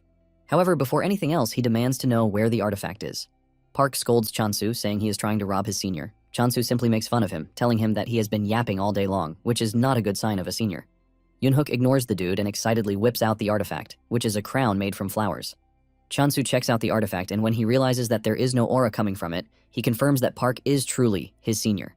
This only makes Chansu angrier because it is exactly because of him that the goddess turned out the way she is. Chansu then walks up to Park, calling him a traitor and letting him know that he has no right to even talk about the Emperor Apple. Park argues that he deserves the rights that come with the Emperor's apples because he is an apostle. Chansu then reminds the dude that he didn't contribute anything, which brings him to the question of what right he has to ask for anything. Park makes the whole thing worse by asking Chansu what he has done too. Park tells Chansu that he is only walking on the foundation he has already laid. He claims that the apples, monsters, and even the temple have all been him from the beginning. Chansu is pissed when he hears this, but he tries to keep a calm profile because thinking about it, it doesn't appear that Park was working alone. Chansu then asks Park who the hell is backing him. Chansu mentions that it is his job to protect and care for his god, but he abandoned her. To do this, Chansu believes that the dude has something he relied on. Park replies that there is nothing like that because he was only trying to survive, and he ended up driven into a trash place. Chansu then raises his sword to decapitate him, since he doesn't have anything good to say. Realizing that Chansu might actually go through with it, Park screams out in pain, talking about how he didn't have a choice. He claims that he was just a normal human who had never swung a sickle before in his life. Chansu is tired of hearing his BS, and he tells him to just go ahead and tell him who is backing him. Park replies that he doesn't know because they only promised to give him money for life, and he followed. However, he got tricked, and the money never came. Chansu is surprised to hear this because the dude is basically useless at this point. Park starts begging, telling Chansu to forgive him because he would not do such a thing again. However, Chansu lets him know that it is already too late, and he hits him on the head to knock him out. Chansu wants to kill him, but he still can't imagine himself hurting a real person, even though it is a game world. Suddenly, he gets an invite from the god of negation, asking him to convert because if he becomes his apostle, he can easily kill Park. Chansu cannot believe that negation is stalking him. Chansu then asks what would happen if he killed Park, who is in the same faction as him, and Yoonhook tells him that it is a taboo and might get excommunicated. Negation then uses this opportunity to start disturbing Chansu with more offers, but Chansu rejects everything. Negation is so desperate that it even suggests that Chansu take a month's break. Chansu is forced to scream out that he is not interested. Chansu then figures out that Negation is connected to him somehow, which is why he is able to send messages to him the way he wants. Since Yoonhook is begging to be hired, Chansu gives him his first task, which is watching over Park. Not long after this, Chansu returns to the temple with the artifact of abundance. Chansu lets the goddess know that he is there to return what originally belongs to her, and the goddess doesn't want to take it. However, Chansu lets her know that she can, because he is doing fine even without the artifact. The goddess finally takes it, and this emits a bright light that leads to a divine transformation. Chansu watches in shock as the goddess transforms from the plant form into a young girl. Her subordinates jump up in joy because the goddess has finally gained her powers. Chansu is shocked when he sees this because he didn't believe that he was standing right in front of the goddess. Chansu smiles because he never thought he would see this day.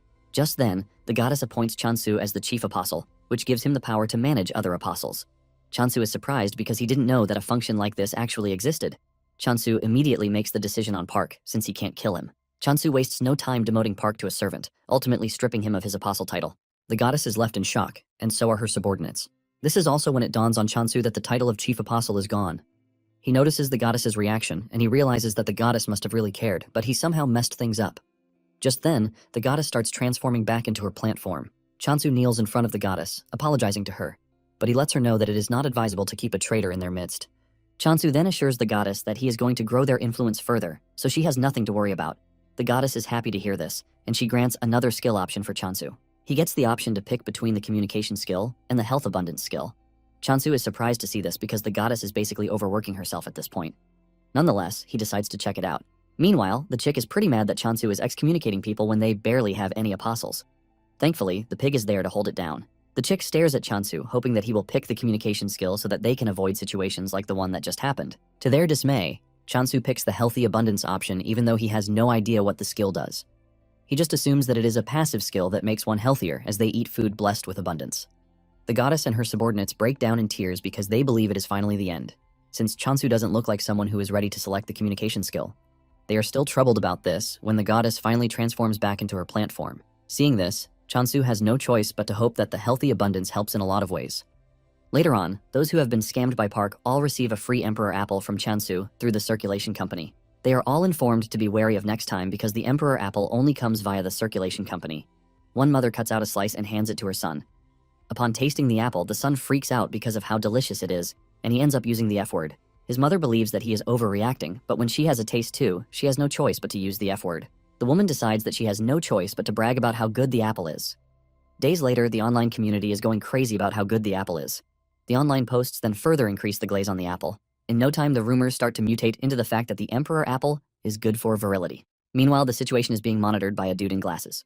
Later on, Chansu thinks about the next plan of action. He is glad that he managed to secure all the blocks around the temple, and since Rohan is with him, he believes that everything should be fine. Not long after this, Haesujin shows up to tell Chansu that they have a problem. She lets him know that there is a new rumor about the Emperor's apples.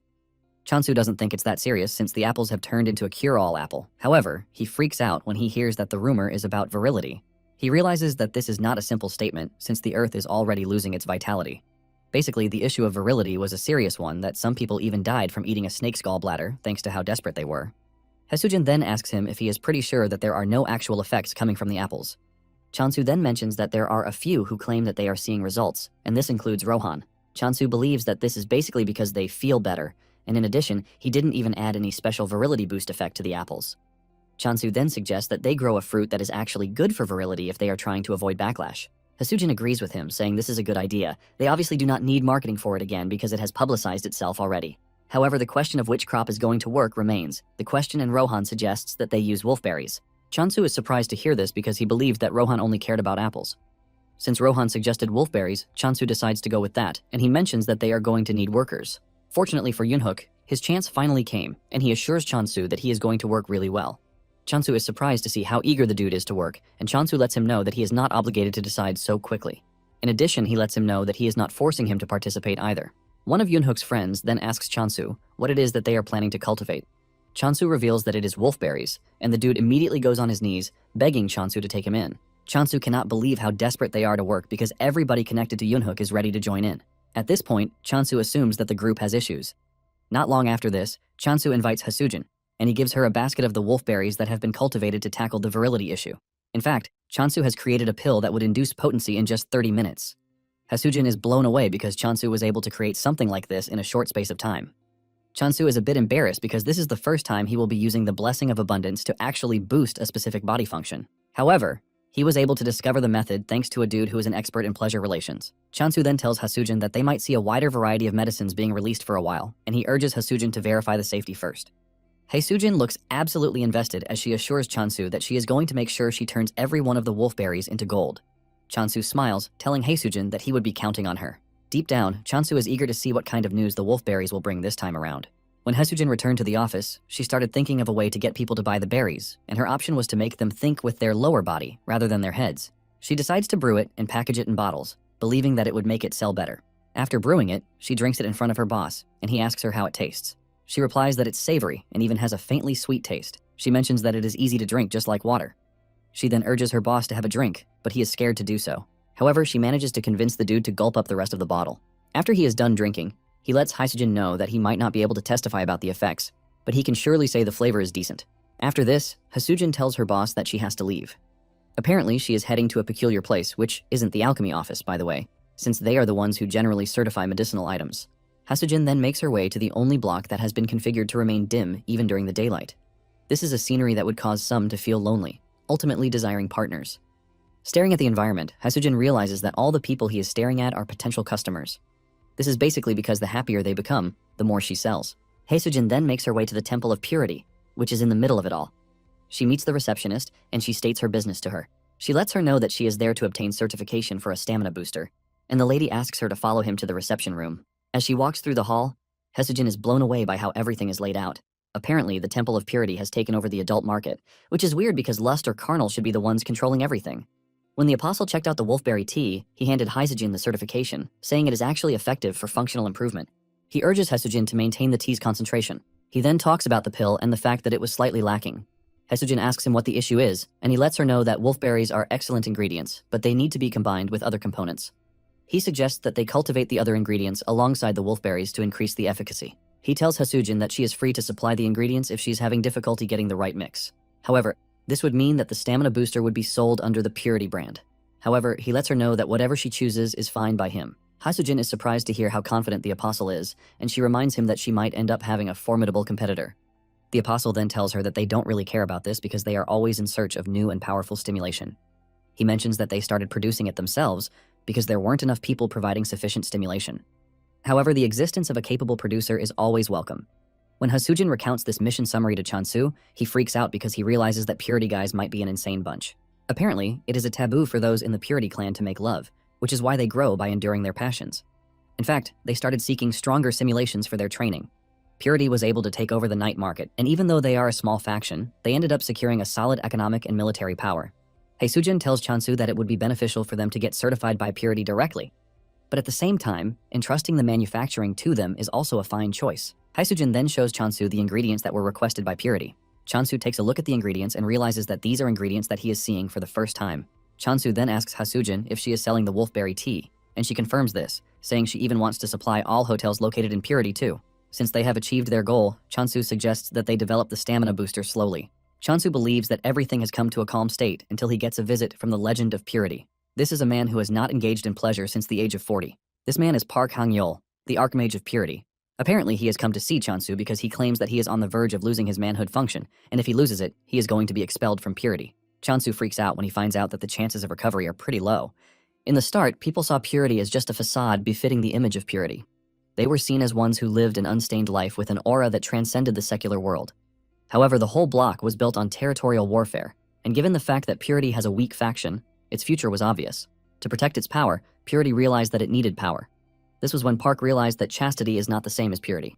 He figures out that as long as self-control is maintained, anything is fine.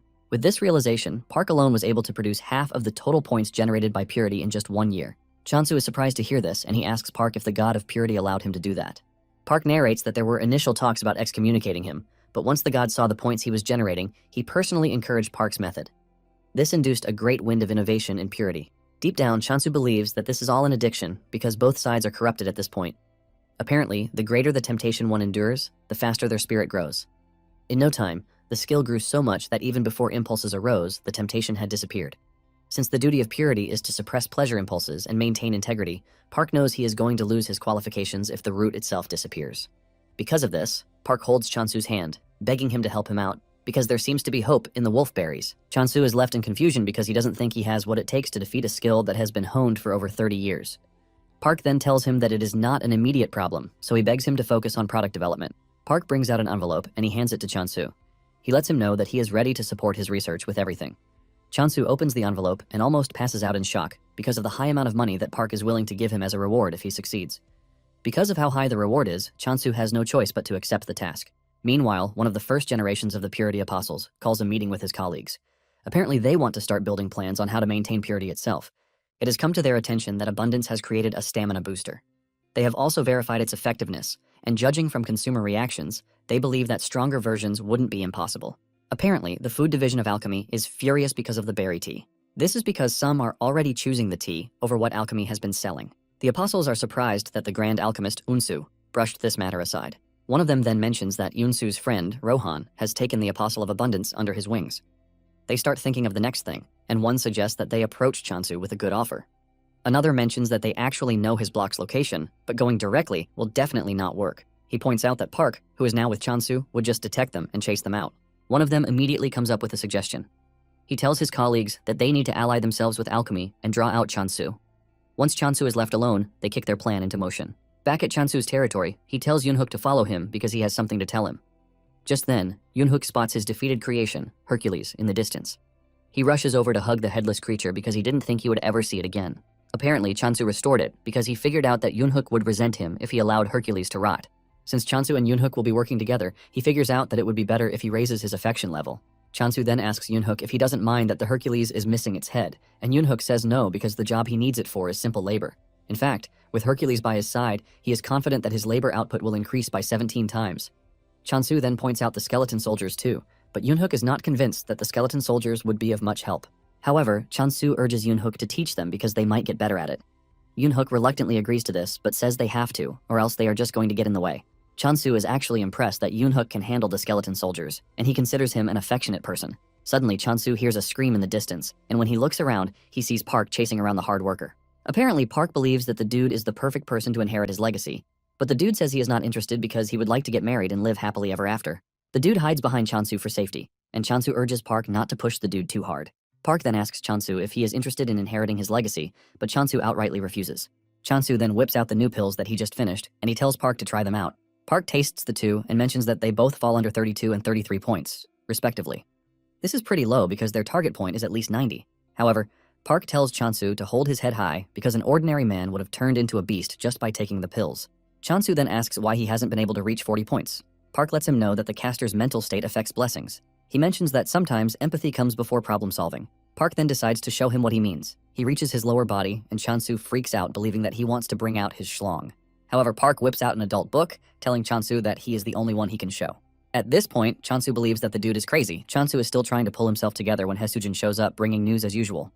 With excitement on her face, she tells Chansu that Alchemy has sent a dungeon subjugation request to Chansu. Chansu hears this and immediately pictures a dragon in his head, causing him to freak out because he doesn't know why they would request this from a farmer. Chansu wonders why they sent this request to him, since all he has is a rusty sickle, and the only skill he has is decapitation, which barely counts as one in the first place. Chansu is forced to ask Haesujin if he doesn't look like a farmer because everything just doesn't seem right to him. Haesujin then tells Chansu that they might have called it a subjugation, but in truth it is a gathering request to obtain monster byproducts. It then dawns on Chansu that they might want a situation where what they want doesn't spoil. Basically, whatever Chansu cuts doesn't spoil, and Chansu asks Haesujin if the target is a plant-type monster, but Haesujin reveals that it is a high-grade water spirit. Apparently, high-grade spirits need to be taken down in one blow if one wants a chance to cut off their lifeline. Basically, this is why the request is for someone with powerful firepower, like a swordmaster. Chansu cannot believe that the request was sent to him, since it would have been suitable for Rohan. Since Chansu is reluctant to leave the territory, he thinks of refusing the request.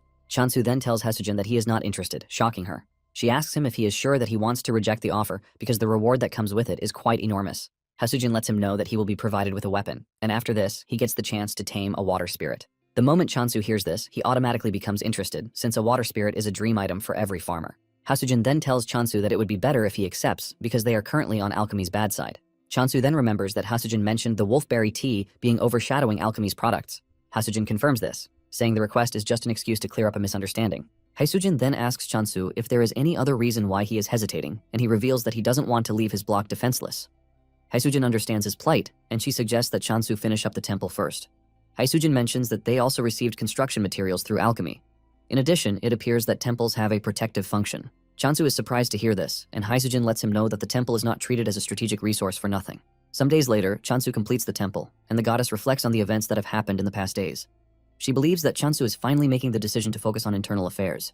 She also wishes that Chansu would just obtain the communication skills to make everything perfect. Suddenly, the skill, the Last Bastion, activates in the temple, shocking the goddess and her subordinates because this is a wartime defense skill. It turns out that Chansu is testing out the temple's defenses by asking Rohan to strike it. Fortunately, the defense happens to be solid because it even blocked Rohan's strikes. Once this is settled, Chansu tells Haesujin that he can finally leave. However, he forgets to tell the goddess, but he believes that nothing would happen, since he is not staying long. Moments later, they arrive at the alchemy headquarters, and the journey was quite fast, thanks to the fact that they installed gates on their paths. Once Haesujin drops Chansu and Rohan off at the headquarters, she leaves. Chansu meets the receptionist, who tells him that they have been waiting for him.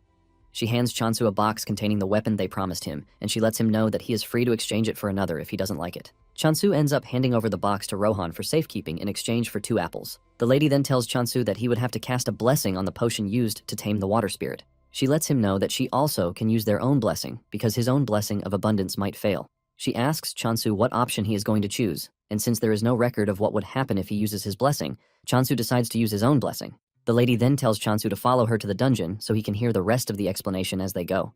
Moments later, they arrive at the dungeon, and the lady lets Chansu know that everything has been set up already. Apparently, they are in a hunting ground for ordinary water spirits, and if he lights incense, they are going to come running to him, giving him the chance to hunt as many as he likes.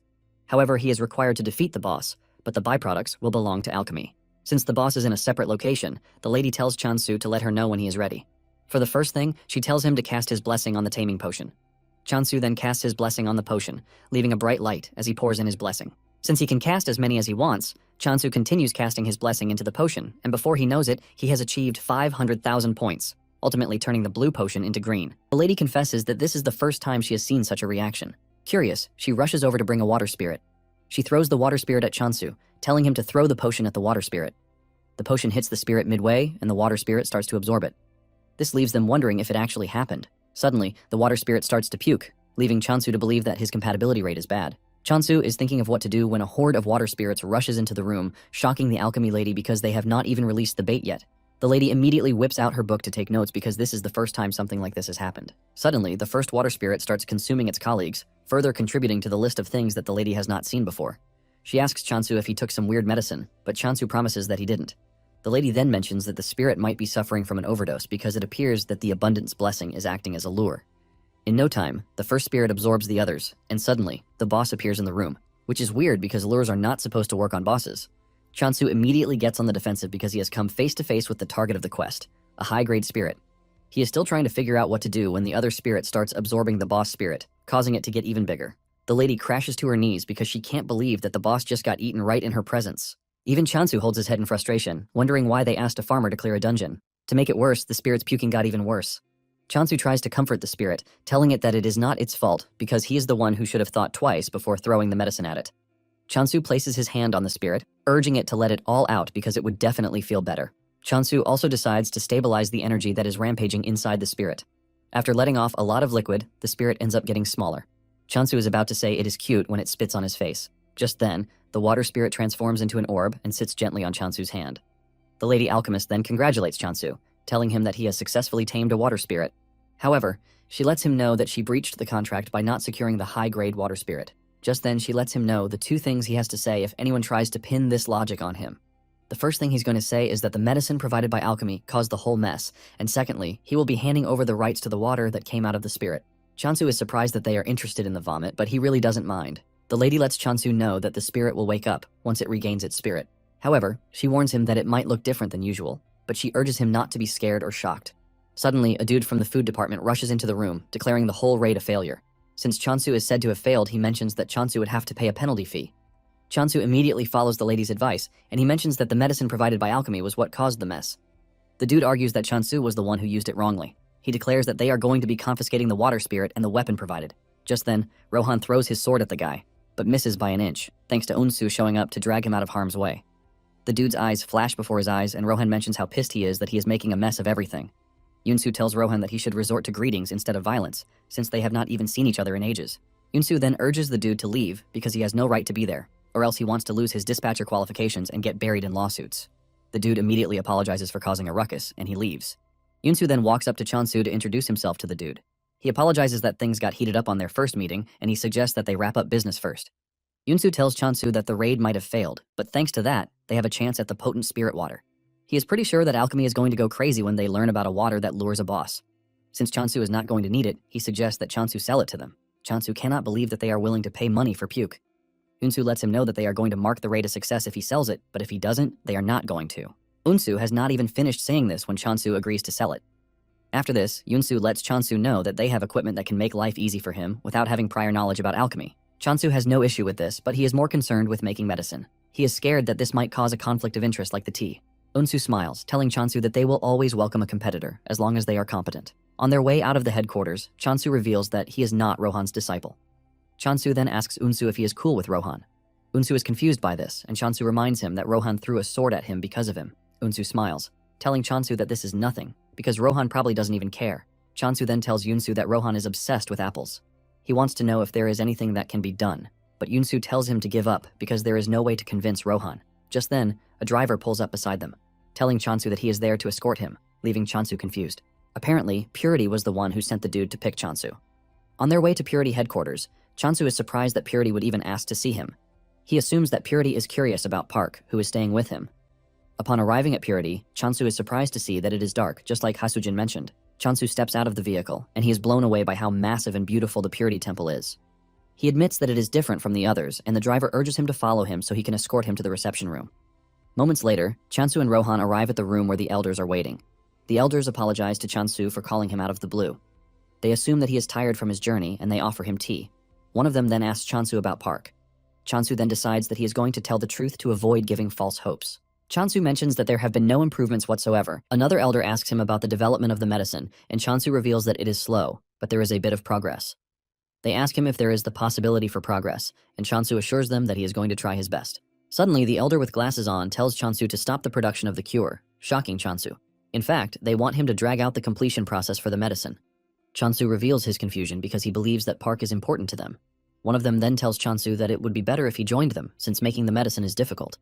They let Chansu know that they are going to give him double of whatever Park promised him. This is when it dawns on Chansu that he might have gotten himself involved in a troublesome issue because they appear to be wary of Park because of his influence. Chansu then tells the elders that he is just going to ignore what he just heard. Deep down, Chansu cannot believe that they expect him to trust people who would betray their own comrades. Chansu then stands up to leave, telling the elders that he hopes they all reach an amicable agreement.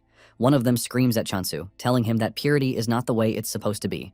He talks about the vulgar things that the apostles are doing, but Chansu reminds them that whatever is happening is also the will of their God. Just then, one of them tells Chansu that they are going to cancel the tea certification that they gave to him. Chansu is shocked when he hears this because they pushed him into a corner. Chansu starts thinking of talking to them, but he lets them know that going back on their words would basically make purity lose its credibility. Rohan then tells Chansu that it is time for them to leave. The elder in glasses screams at Chansu, telling him that he is going to regret his decision, but Chansu tells them to do whatever they like. After Chansu is gone, the elder in glasses apologizes to his comrades, saying his acting must have been lacking. However, they let him know that he tried his best because they all chose this plan, since direct harm is not allowed. Since their third method is a failure, the group decides to move to Plan 4. With no one in objection, they all decide to go ahead with the plan, since they are all aiming to achieve their target. Apparently, they are going to make Chansu lose focus on creating the vitality potion by diverting his focus to other things. In short, they are planning to make Chansu a hero. Not long after this, Chansu returns to the territory and the goddess rushes over to hug him. The others are also happy to see him, and they just wish he would get the communication skill quickly so that everything can become easy. Park then asks Chansu if he had a safe trip, and Chansu lets him know that he did, thanks to him protecting the block. Chansu then tells Park that he has something to tell him, and this is the fact that the elders are betraying him. Park doesn't want to believe this because he believes that the elders are just having a minor feud. But when Chansu tells him that the elders already instructed him to stop making the vitality potion, Park almost shatters into pieces. Park apologizes for this and tells Chansu that he will leave to sort everything, but Rohan tells him that it would be better not to go. Chansu mentions that after talking with Rohan, they have figured out that the elders are just trying to delay the development of the vitality potion. Chansu says it appears that the elders have no trick up their sleeve, but he doesn't know what it is yet. Park then says the elders care about their bodies and would not do something that is dangerous. He believes that the elders might just call Chansu to apologize, but Chansu doubts this because the elders are really proud. Park then asks Chansu what he plans to do, and Chansu reveals his plan to speed up the development of the vitality potion. Suddenly, a bright light starts shining from under Chansu's lower body. Park immediately assumes the worst, but Chansu quickly whips out the source of the light, which is the water spirit orb. Apparently, the water spirit is waking up from its sleep, and when the goddess sees this, she starts wondering what her apostles have gone ahead and done again. Just then, the water spirit emerges and jumps on the ground. To Chansu's surprise, it is not what he expected because it turned out to be a slime. Meanwhile, the Purity Elder's 4-stage plan is basically to conciliate, threaten, stall for time, and then make Chansu a hero. Chansu freezes up as he tries to understand why the water spirit is a slime. Even Park is surprised because he has never heard of a water spirit being a slime. Chansu then gets close to the slime to touch it, only for the slime to whip out its squishy hands, shocking Chansu. Nonetheless, Chansu figures out that the spirit can understand them. Park then congratulates Chansu, saying it is hard to tame spirits. Just as expected, the goddess's subordinates start screaming at the slime to greet the goddess, since it is the latest addition to the team. Chansu then introduces the slime to the rest of the team, and it dawns on him that the slime doesn't have a name yet. As usual, Rohan comes up with one of his weird suggestions. He tells Chansu that they should name the slime Wadit, but Chansu immediately rejects the idea, and he decides to name the slime Spring. Park is pleased with the name, and he asks Chansu if it has any meaning. Chansu reveals that he took the name from the spring season when plants grow fresh and lively. After he is done naming the slime, he suggests that they see what the slime can do. Just then, he notices that everyone on the team is hungry, and he decides to make food first. He tells Park to stay around because it is dinner time already, assuring him that he is going to prepare something delicious. In no time, Chansu gets down to preparations, and Park asks him what he is planning to make. Chansu replies that Park will find out very soon. When Chansu needs help with the apple, he throws it to Rohan, who slices it into tiny bits with his sword. Park cannot believe what he just witnessed because he never thought a sword could be used this way. Not long after this, Chansu finishes preparing the food. He made potato noodle pasta, potato pancakes, candy, braised, and a special apple pie for Rohan only. Park takes a bite of his dish and declares that it is very delicious. Park declares that he regrets not eating with Chansu all this time. Chansu lets him know that there is still plenty, so he urges Park to take his time. In fact, Chansu wishes Rohan could eat what they are eating too, but he is busy with his apple pie. Chansu then tries to feed Spring with his blessing, but Spring wants food, not blessings. Chansu then throws him an apple first, and Spring absorbs the apple in no time. Spring enjoys the apple so much that it starts blushing. Chansu lets Spring know that there is a lot, so he can always eat as much as he wants. Not long after this, Chansu visits the other block, and Yoonhook runs over to tell Chansu that they just created a path so that he can easily cross over to the other block. Because of this, their efficiency has also increased. In fact, Hercules is working really hard and everybody on the farm is trying their best. Chansu cannot believe how enthusiastic the bunch are even though they are prisoners. Yoonhook notices the slime, and Chansu introduces it to Yoonhook. Yoonhook and the others are shocked that Chansu has managed to tame a water spirit. Chansu commends Yoonhook's work so far and suggests that they take a break so that they can see Spring's abilities. Chansu then tells Spring to show them its abilities. Spring then uses its power to create the nearby lake, shooting up a large quantity of water.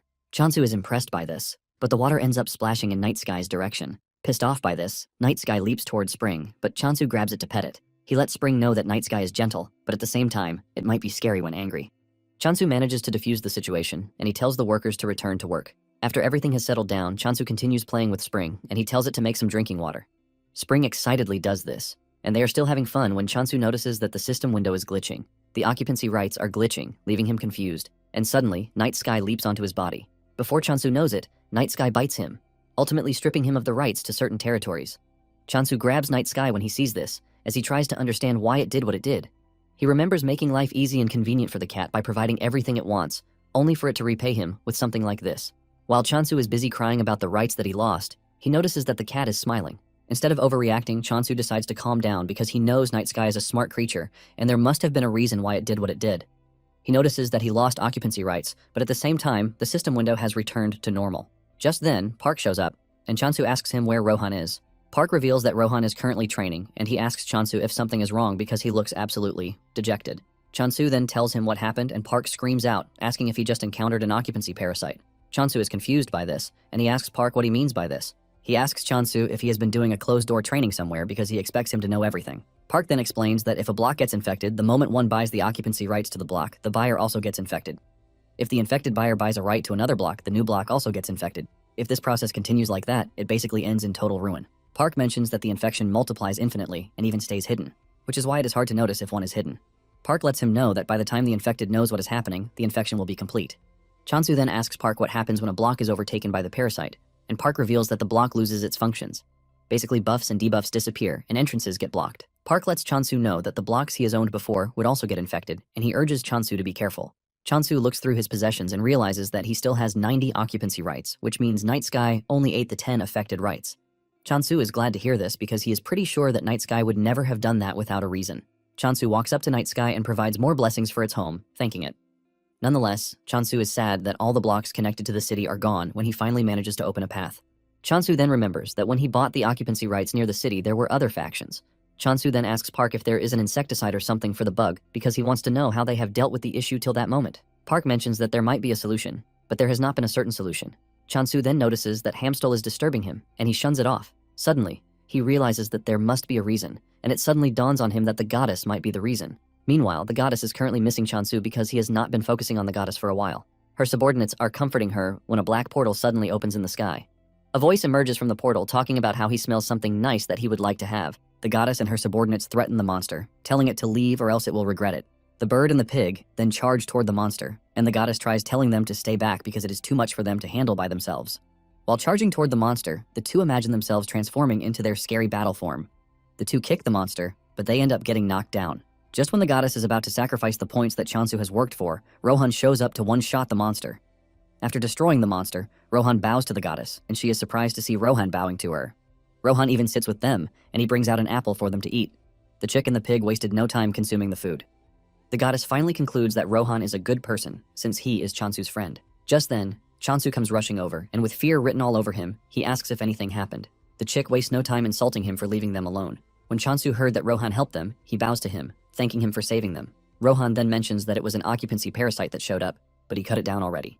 However, Chansu lets Rohan know that he has not finished off the parasite, and this is just the beginning of their problems because the parasites will keep appearing from that moment on. Rohan is still munching on his apple, but when he hears this, his appetite vanishes. Chansu asks Rohan what he means by this, and he reveals that what he cut down was just a fraction, but there were countless insects with something more sinister behind them. Chansu remains stunned by this, and Park chips in on the conversation, saying it is most likely the core organism, like a queen ant. Park mentions that there is likely an individual managing them, since it doesn't appear that they self-replicate.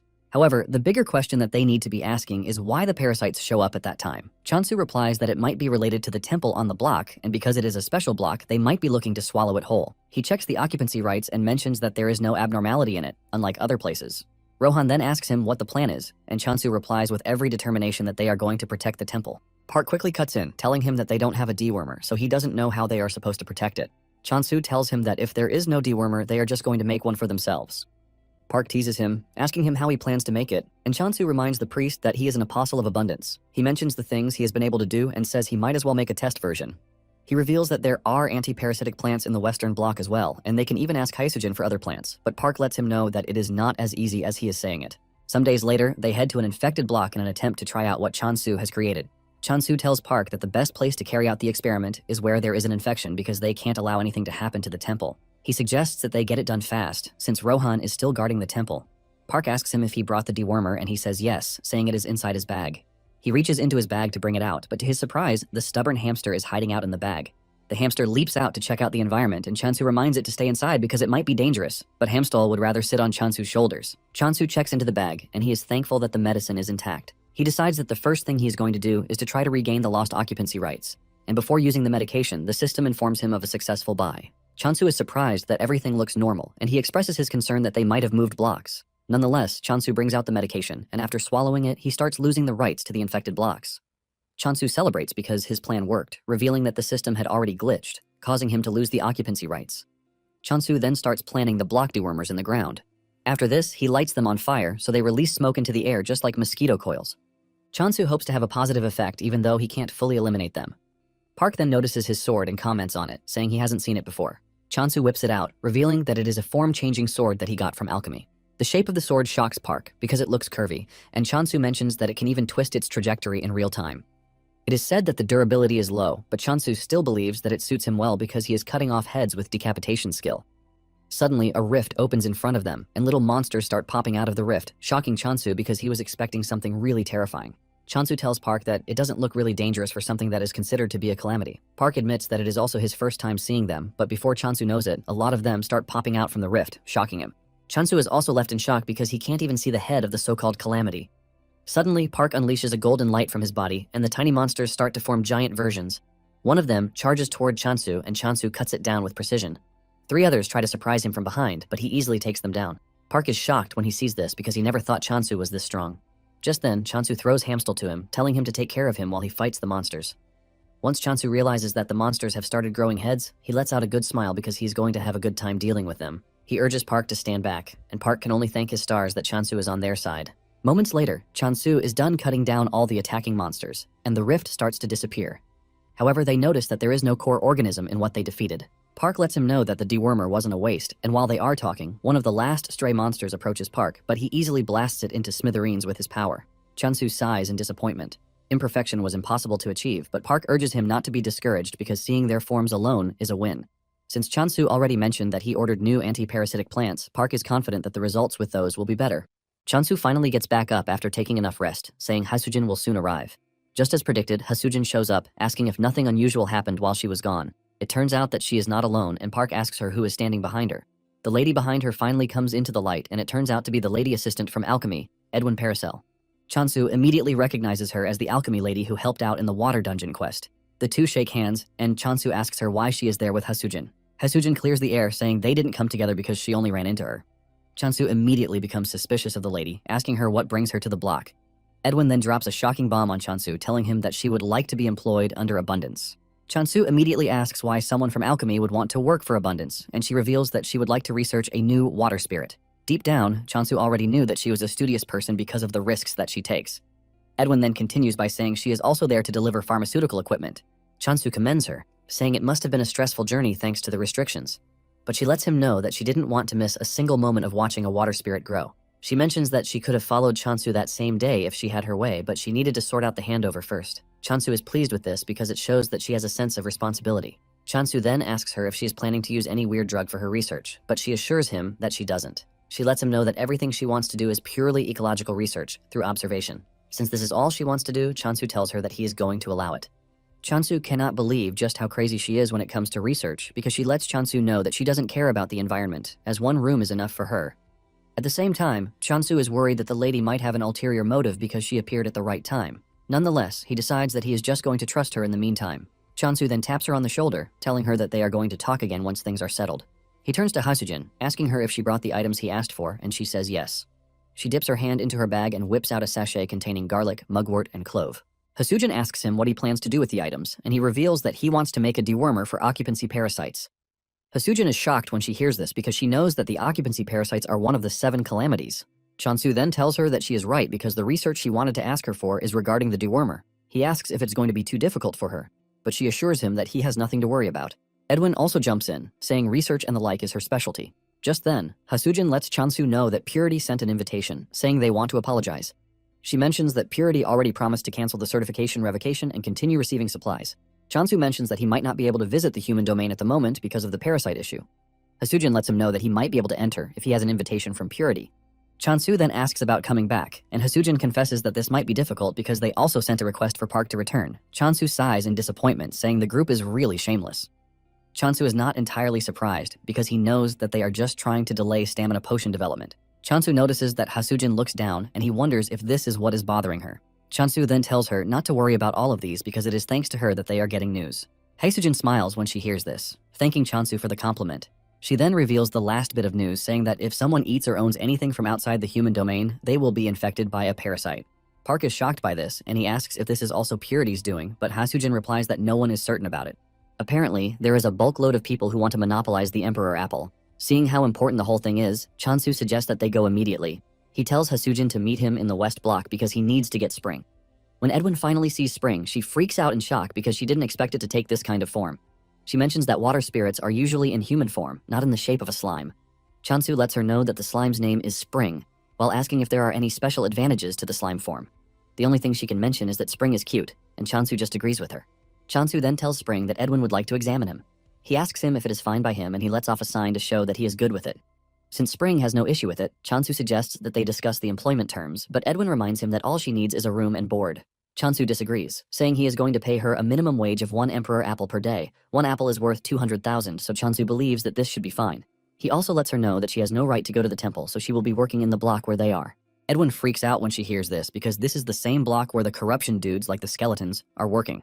Edwin almost passes out in shock because she can't believe that she has to work with corruption. She urges Chansu to reconsider because she might just come down with nightmares, but Chansu tells her that they are all employed by abundance, so she has nothing to worry about. He adds that they are getting paid well, while mentioning the fact that they are better than they look. Edwin realizes that she has no choice and starts to accept her new reality. Just then, Night Sky walks up to her, and she ignorantly pats him on the head like a regular cat. Chansu and Hasujin freak out when they see this, leaving her to ask what might be wrong with them. Chansu then tells her the nature of the cat, and before she knows it, Night Sky roars at her with a terrifying aura, scaring her back. She screams out in fear because she is not expecting one of the 7 calamities to be on the block. Chansu casually tells her that Night Sky won't react unprovoked, but she already did, which is why she got the reaction that she did. At this point, Edwin is already crapping her pants, wondering if she came to the wrong place because there are 2 calamities residing in the area as if it is nothing. In the coming days, Chansu continues with the termination of parasites. He was able to make a dewormer with Edwin's help, and this turned out to be a big win. In fact, it even heals infected people, and all that is left is for the block dewormer to succeed. Suddenly, a rift appears in front, shocking because he just planted the dewormer, and it appears that it is already working. Surprisingly, the core organism makes its way out of the rift, and Chansu smiles because he has been waiting for the annoying monster. The organism looks so ugly that Chansu is left thinking about its ugly appearance until it almost eats him up. Chansu manages to leap backward before unleashing his decapitation skill. He lunges toward the monster, ready to carve it up at once, but it dodges the attack. Chansu is shocked to see this, and the monster even launches a counterattack that forces Chansu to jump backward. Chansu smiles because he understands that the monster is a calamity monster after all. Seeing how serious the fight is about to become, Chansu lays Hamstall somewhere so he can be safe. He then turns to the monster, suggesting that they have a proper fight this time around. As he prepares to attack the organism, Chansu knows that decapitation only works if he strikes the neck, and he can't rely on ranged attacks because they are too fast to land properly. This tells him that there is only one way out, and this is to challenge the monster face to face. Suddenly, the monster leaps into the air, shocking Chansu. As if this isn't enough, it unleashes little minions at Chansu, but Chansu is not entirely worried because all of these don't make a difference. With just a swing from his weapon, he takes down the monsters diving toward him. The core organism realizes just how dangerous Chansu is and tries to make a run for it, but Chansu chases it down. Before it can slip back into the rift, Chansu delivers the finishing blow, cutting down the core organism. Chansu heaves a sigh of relief and tells Hamstall that it can finally come out, but Hamstall is already stunned from all the jumping around. Suddenly, the system tells him that there are unclaimed points, and Chansu is shocked that defeating the monster was enough to trigger a notification. Chansu checks it out, and to his shock, defeating the organism gives him more points than the immortal ghost hunt. He screams out in shock and immediately starts to consider starting a parasite farm. However, this might not be possible again, since the core organism is dead. At the same time, he wonders if it is okay to turn a calamity into livestock because if one looks at it critically, insects evolve in terrifying ways. He remembers that mosquitoes survived the collapse of the earth, and if he messes up, he might just bring calamity upon the earth. Chansu decides that he is going to think about it more carefully because developing resistance will be a disaster. Moments later, Hasujin comes rushing over to tell him that there are already rumors that he has developed a way to deal with occupancy parasites. She asks him if it is true that he has already perfected the insecticide, and Chansu smiles nervously, asking her who is spreading such rumors. Hasujin says she doesn't know, but she thinks it might be Purity. Chansu decides not to throw out accusations, and he tells Hasujin that it might be completely coincidental. He shows her the amount of infected areas and says there might not be a need for a farm if there are many to treat. At the same time, Chansu is worried about the number of infected areas, wondering if it was spread intentionally. It turns out that he might be right, as Hasujin confirms this. She explains to him that every new great summoning for apostles is followed by massive territorial expansions. She mentions that real estate speculators jumped in during the 5th expansion, and they wanted to claim land that would soon become human territory. To sabotage their rivals, they intentionally spread parasites, and chaos was the result. Chansu cannot believe that some people would do this, and he considers them total idiots. She mentions that there is also a conspiracy theory that the group that discovered the cure released it intentionally. Chansu freaks out when he hears this because he is slowly being regarded as the mastermind. At the same time, he knows that they are not wrong because cleaning up requires that they capture blocks. Chansu asks her if the answer to this is to sell the insecticide, and she replies that, unless he plans to purify every existing block, it would be better if he distributes the insecticide. Chansu then tells Hasujin that he is going to clean the places that he was involved in because he bears part of the responsibility. Later on, the 3rd-generation apostle of violence is seen stressing out over the number of monsters that they have taken out. He is complaining about this when one of his men tells him that Chansu is said to be responsible for the monsters. The dude screams out in anger because they know that Chansu is Rohan's disciple, so the dude assumes that the whole thing was developed according to his specifications. He yells in anger, saying he is going to show Chansu how scary customers can be. Chansu is resting some days later when he gets a notification, telling him that one of the products he listed on the circulation shop has received a review. Chansu is excited by the whole review thing because he wants to know what someone thinks about his insecticide. He quickly stands up to check it out, and he realizes that there is no reaction to the insecticides. However, he wants to know about the burning ones, and this is when he starts seeing low-star reviews. One even says he almost died using it, but in a shocking turn of events, one customer leaves a comment telling everyone to eat the insecticide instead. This person gave it 5 stars, but Chansu doesn't care about that because he is freaking out over someone who is in their right mind eating what they are supposed to burn. It turns out that the 3rd-generation violence apostle is trying to withdraw from smoking, but the process is really tormenting. He thinks about how he is supposed to look cool with a cigarette in his mouth, but here he is trying to abstain from smoking. Nonetheless, he decides to push aside the excuses, saying he has to quit no matter what. He brings out the pack of cigarettes that he has, but just as he's about to be tempted to take it, he smashes it on the ground. He tries to act tough, saying his willpower is his strength because he is going to quit this time around. In frustration, he grabs the insecticide and takes a bite out of it. He realizes that the insecticide has a spicy, tingly flavor with a rich aroma. He is surprised that the taste is also good, leaving him wondering what it is because he only munched on it out of anger. Meanwhile, Chansu is still freaking out about the reviews because he can't believe that a dewormer managed to turn into a smoking cessation aid. He is in the middle of this when Hasujin shows up asking him if he has seen the reviews for the dewormer. Chansu replies that he has, and it was already causing him a bit of a headache. Hasujin, on the other hand, is exhilarated because she believes that the insecticide is going to be a huge hit. She mentions that it has gone from being a quit-smoking aid to a popular spice. Chansu is forced to ask her why people are setting it on fire when there is already an oral dewormer.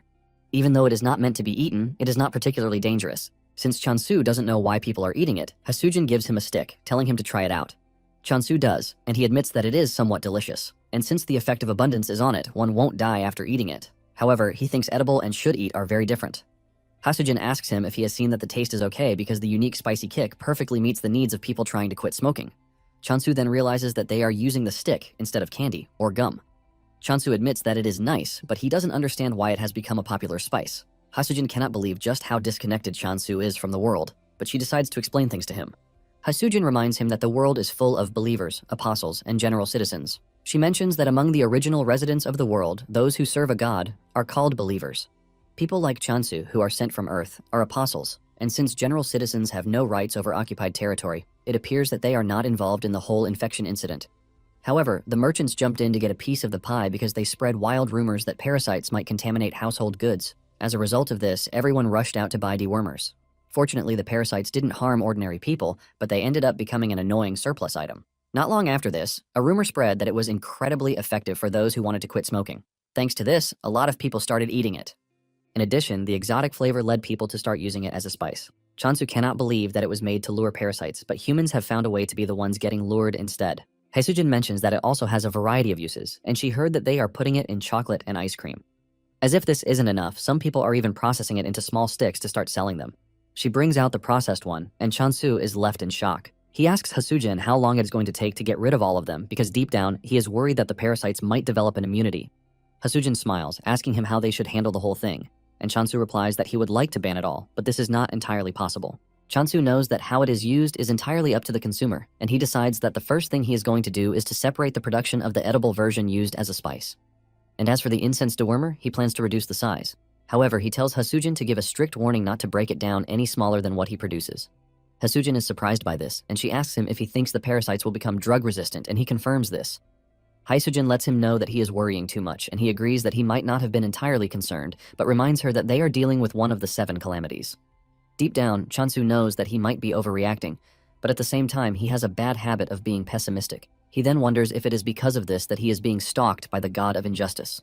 Since he plans to make the dewormer small, Haesujin tells him that it might be a waste to continue farming such big crops. There are basically garlics that are the size of a person's head and even mugwort, the size of an umbrella. However, Chansu argues that there is no problem with this because it helps with efficiency. It turns out that the shapes ended up looking deformed because he was focusing on size and properties, but he believes that it is all going to turn out well. However, he is adamant that he is not going to take the communication skill because he is not ready to hear things like big bro or other boring stuff. However, little does he know that half of his worries are about to come to pass. Some days later, the goddess is shocked by the amount of income coming in, and she figures out that Chansu is taking a lot of risks.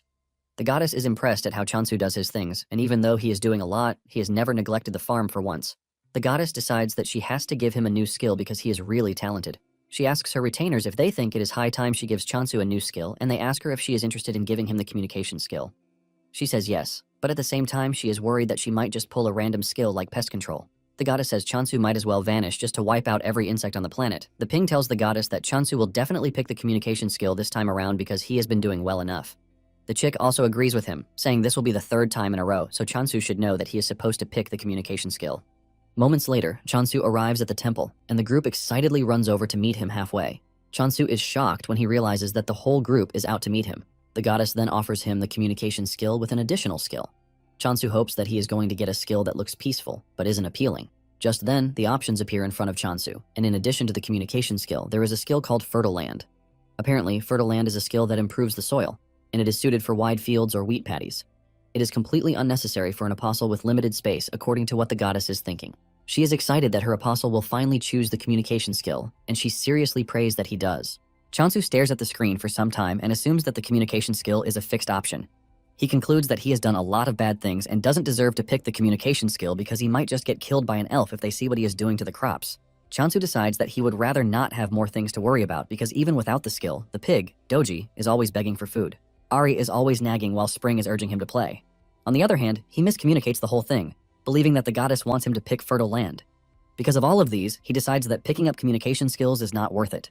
With a smile on his face, he picks the Fertile Land skill, but the reaction he gets immediately tells him that something is wrong. Even Spring shifted away from him, and the goddess threw her head down in disappointment. The goddess basically concludes that she is screwed.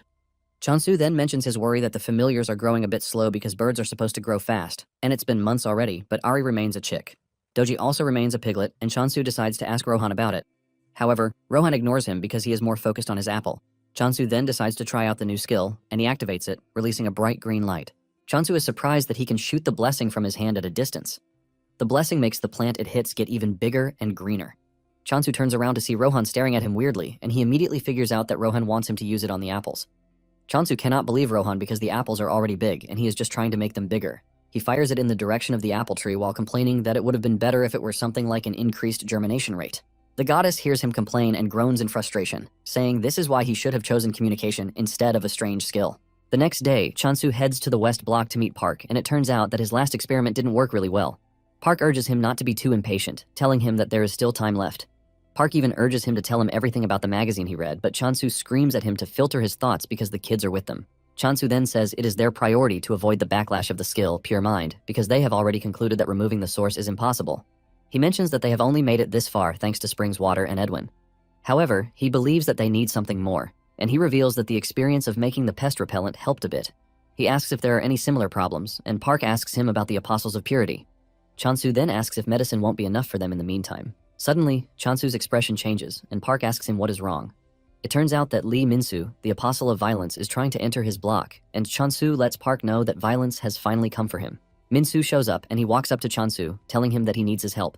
He takes off his hat to reveal his bald head, and he asks Chansu if it is true that he can make hair abundant.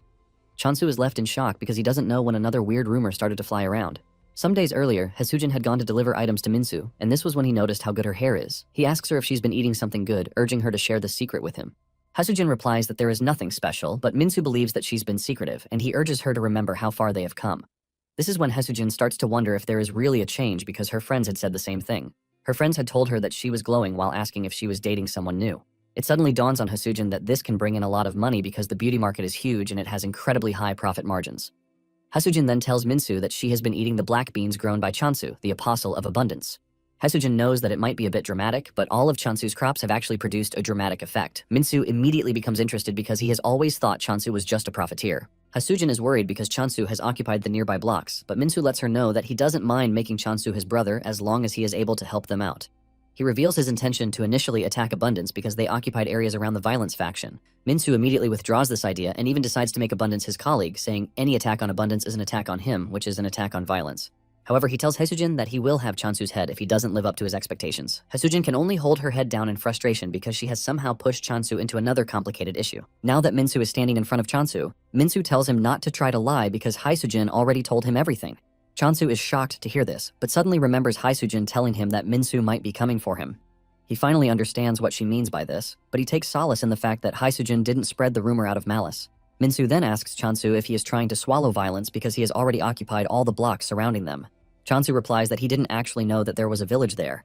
Minsu tells him that it's a bit too much to call it a mistake because they were already preparing for war, but it doesn't matter.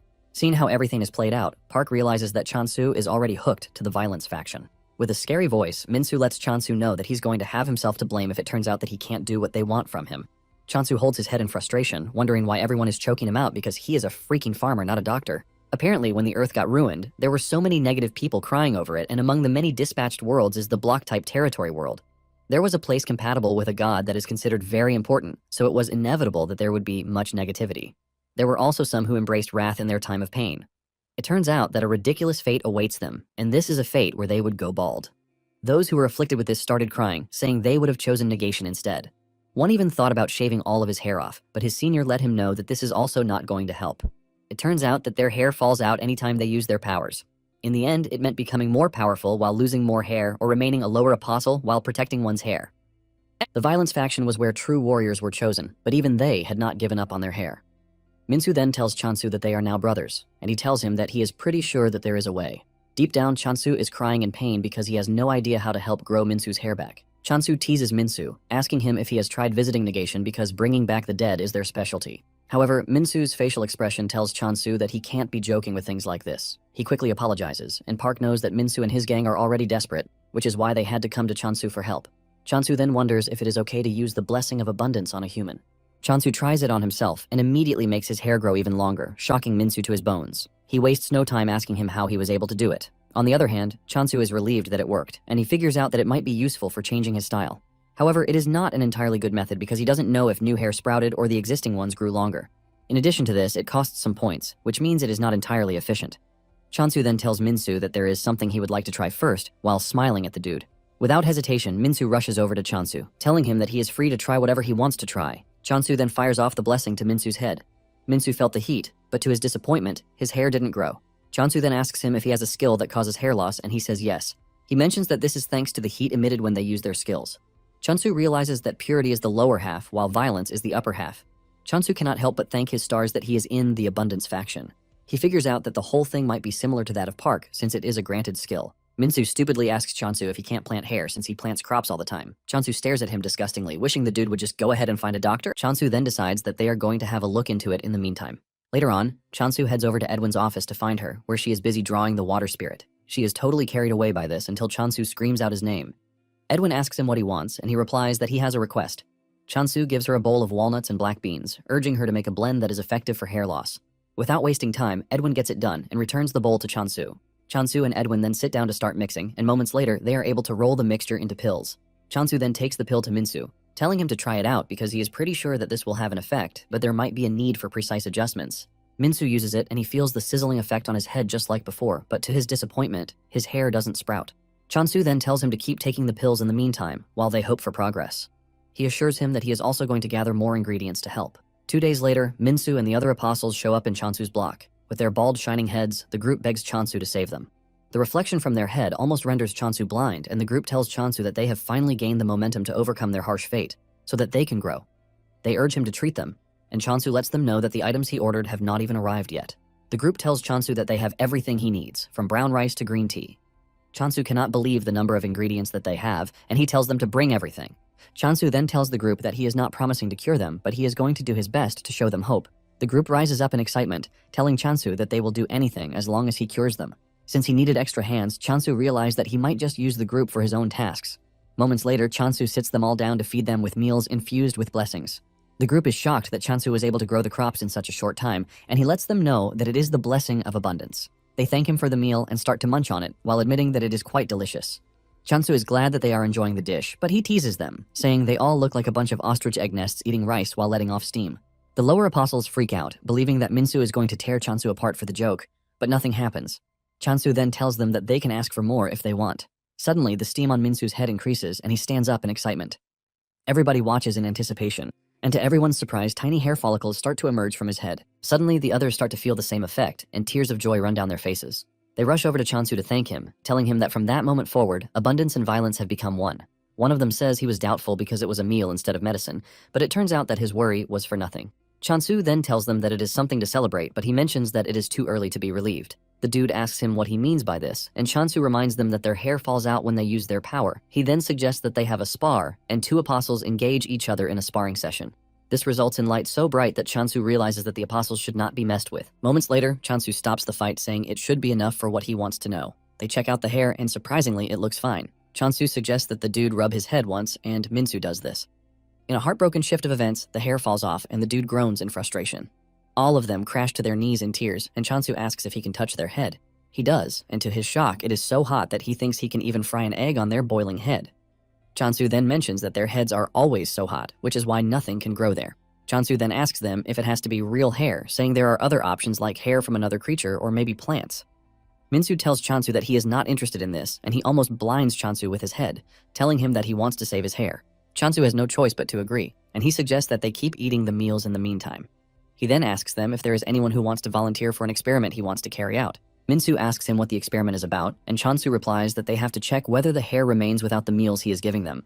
The group takes time to reply, and Chansu tells them that they can all experience it together, but the group immediately dives into a game of rock, paper, scissors. As time goes on, a bitter truth is revealed that if they didn't eat plentiful meals, the power of their hair roots weakened. Even when they diligently ate well, the hair didn't grow dramatically, so Chansu continued to improve the hair growth cuisine.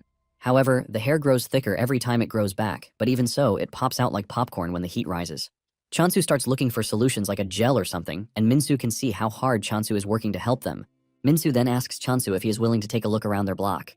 Chansu admits that he has always been curious, but he asks him if it is actually fine to do so.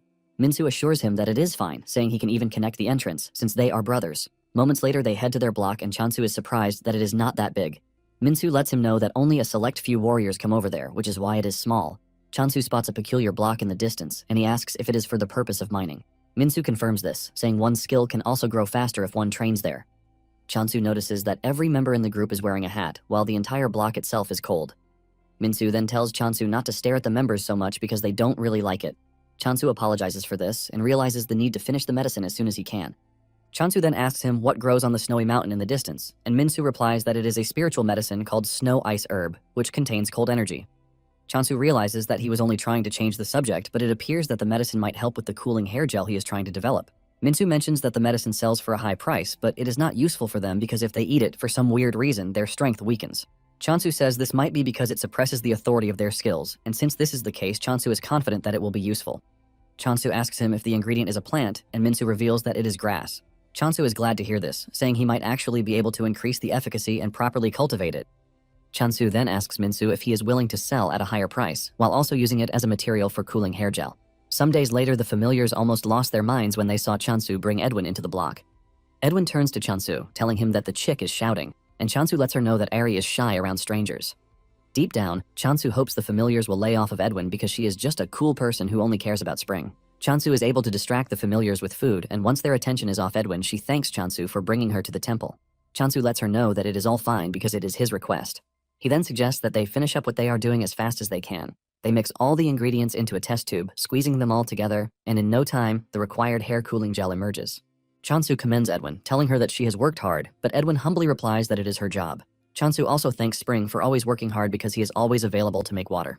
Moments later, Park shows up, and to his surprise, he realizes that the hair cooling gel is already done. What is left is the hope that it works, and Chansu says they just have to keep trying. Chansu is about to leave to test the effectiveness when the goddess grabs him by the leg because she can't believe that Chansu is always off to somewhere. Chansu is shocked by this, and he realizes that the goddess must be worried because they have been spending less time together.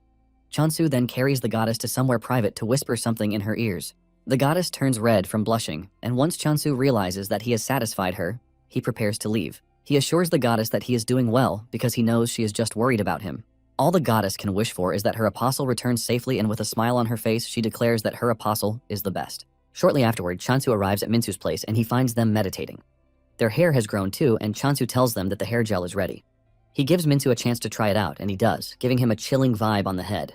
Minsu decides that he is going to try to use his skill, and after releasing power from his body a bit, Chansu tells him to stop. Chansu lets him know that the gel is a temporary fix. Minsu asks him what he means by this, and he tells him that his hair might have survived, but the hair gel has completely evaporated. Minsu then suggests that they put the gel inside his hat and wear it, and Chansu admits that it is a great idea. With this, Minsu decides to try sparring, and after a successful sparring session, Chansu tells Minsu to take off the hat.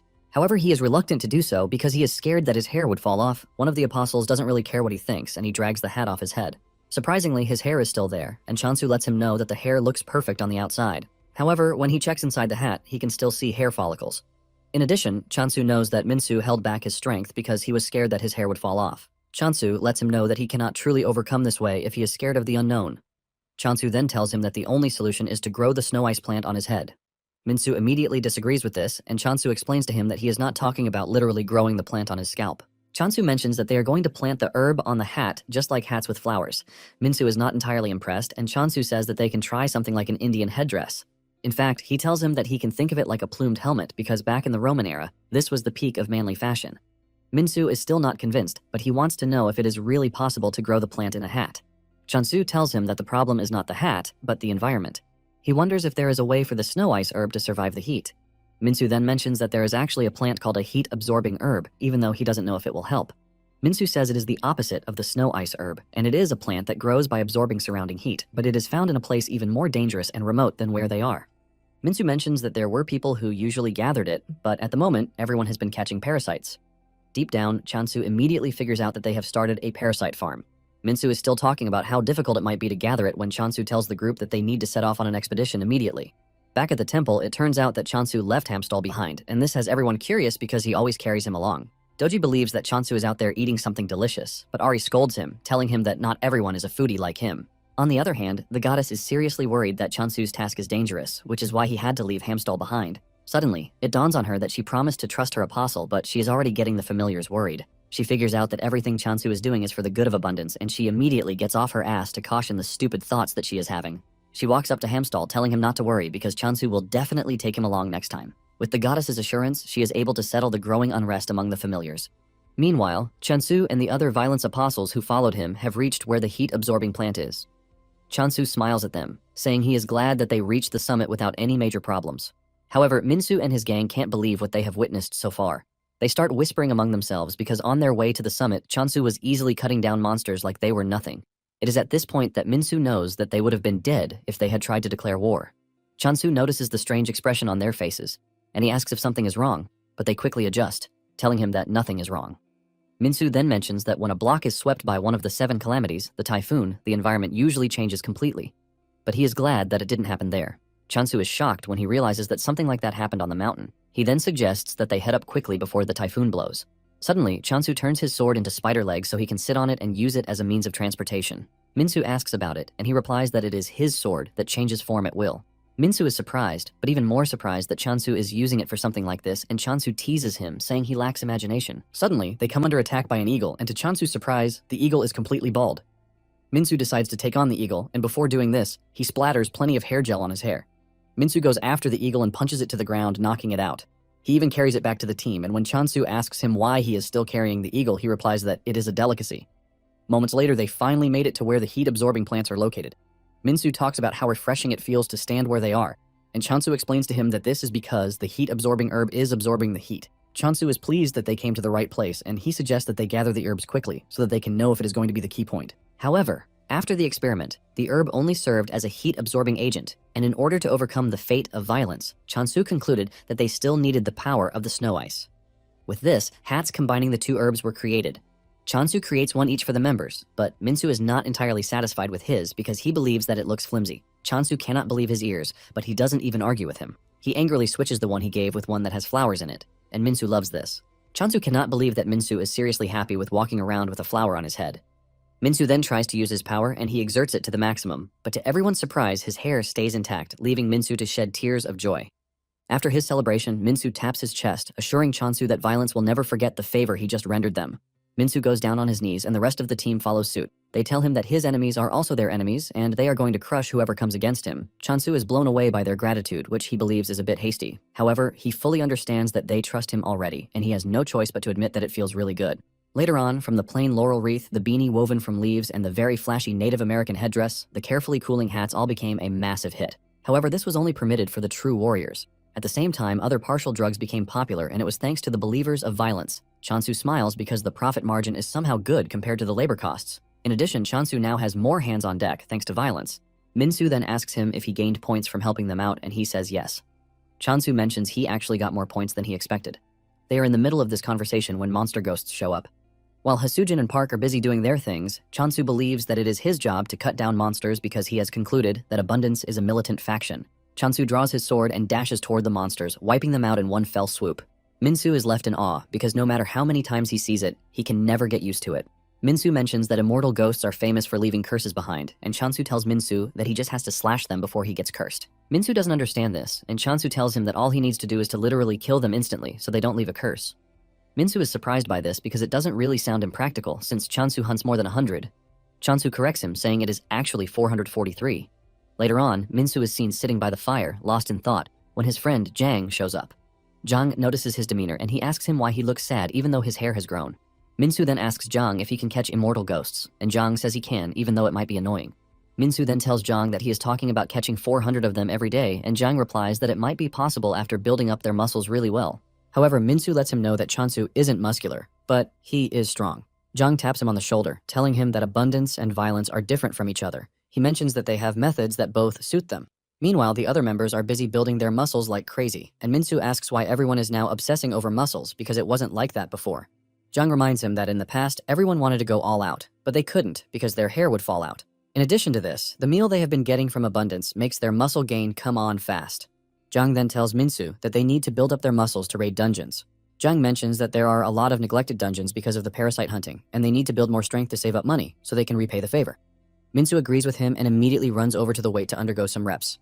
Some days later, the familiars are seen resting in peace because everything has been going well, thanks to Chansu spending more time with the goddess. Even the goddess is happy, and she wishes that every day would just be like that. Her body runs cold when she hears Hasujin's voice behind her because she knows she never comes for anything fun. Chansu then asks Hasujin if something is wrong, and she replies that it is nothing major, but it appears that a new species of parasite resistant to the anti-parasite has appeared. Chansu freaks out because this is a major problem, and Hasujin adds that the parasites can even spawn on their own now. Chansu asks her why this happened, and she reveals that after the violence faction became more active, the other factions got scared of losing their jobs and reportedly withdrew some of their parasite hunting forces.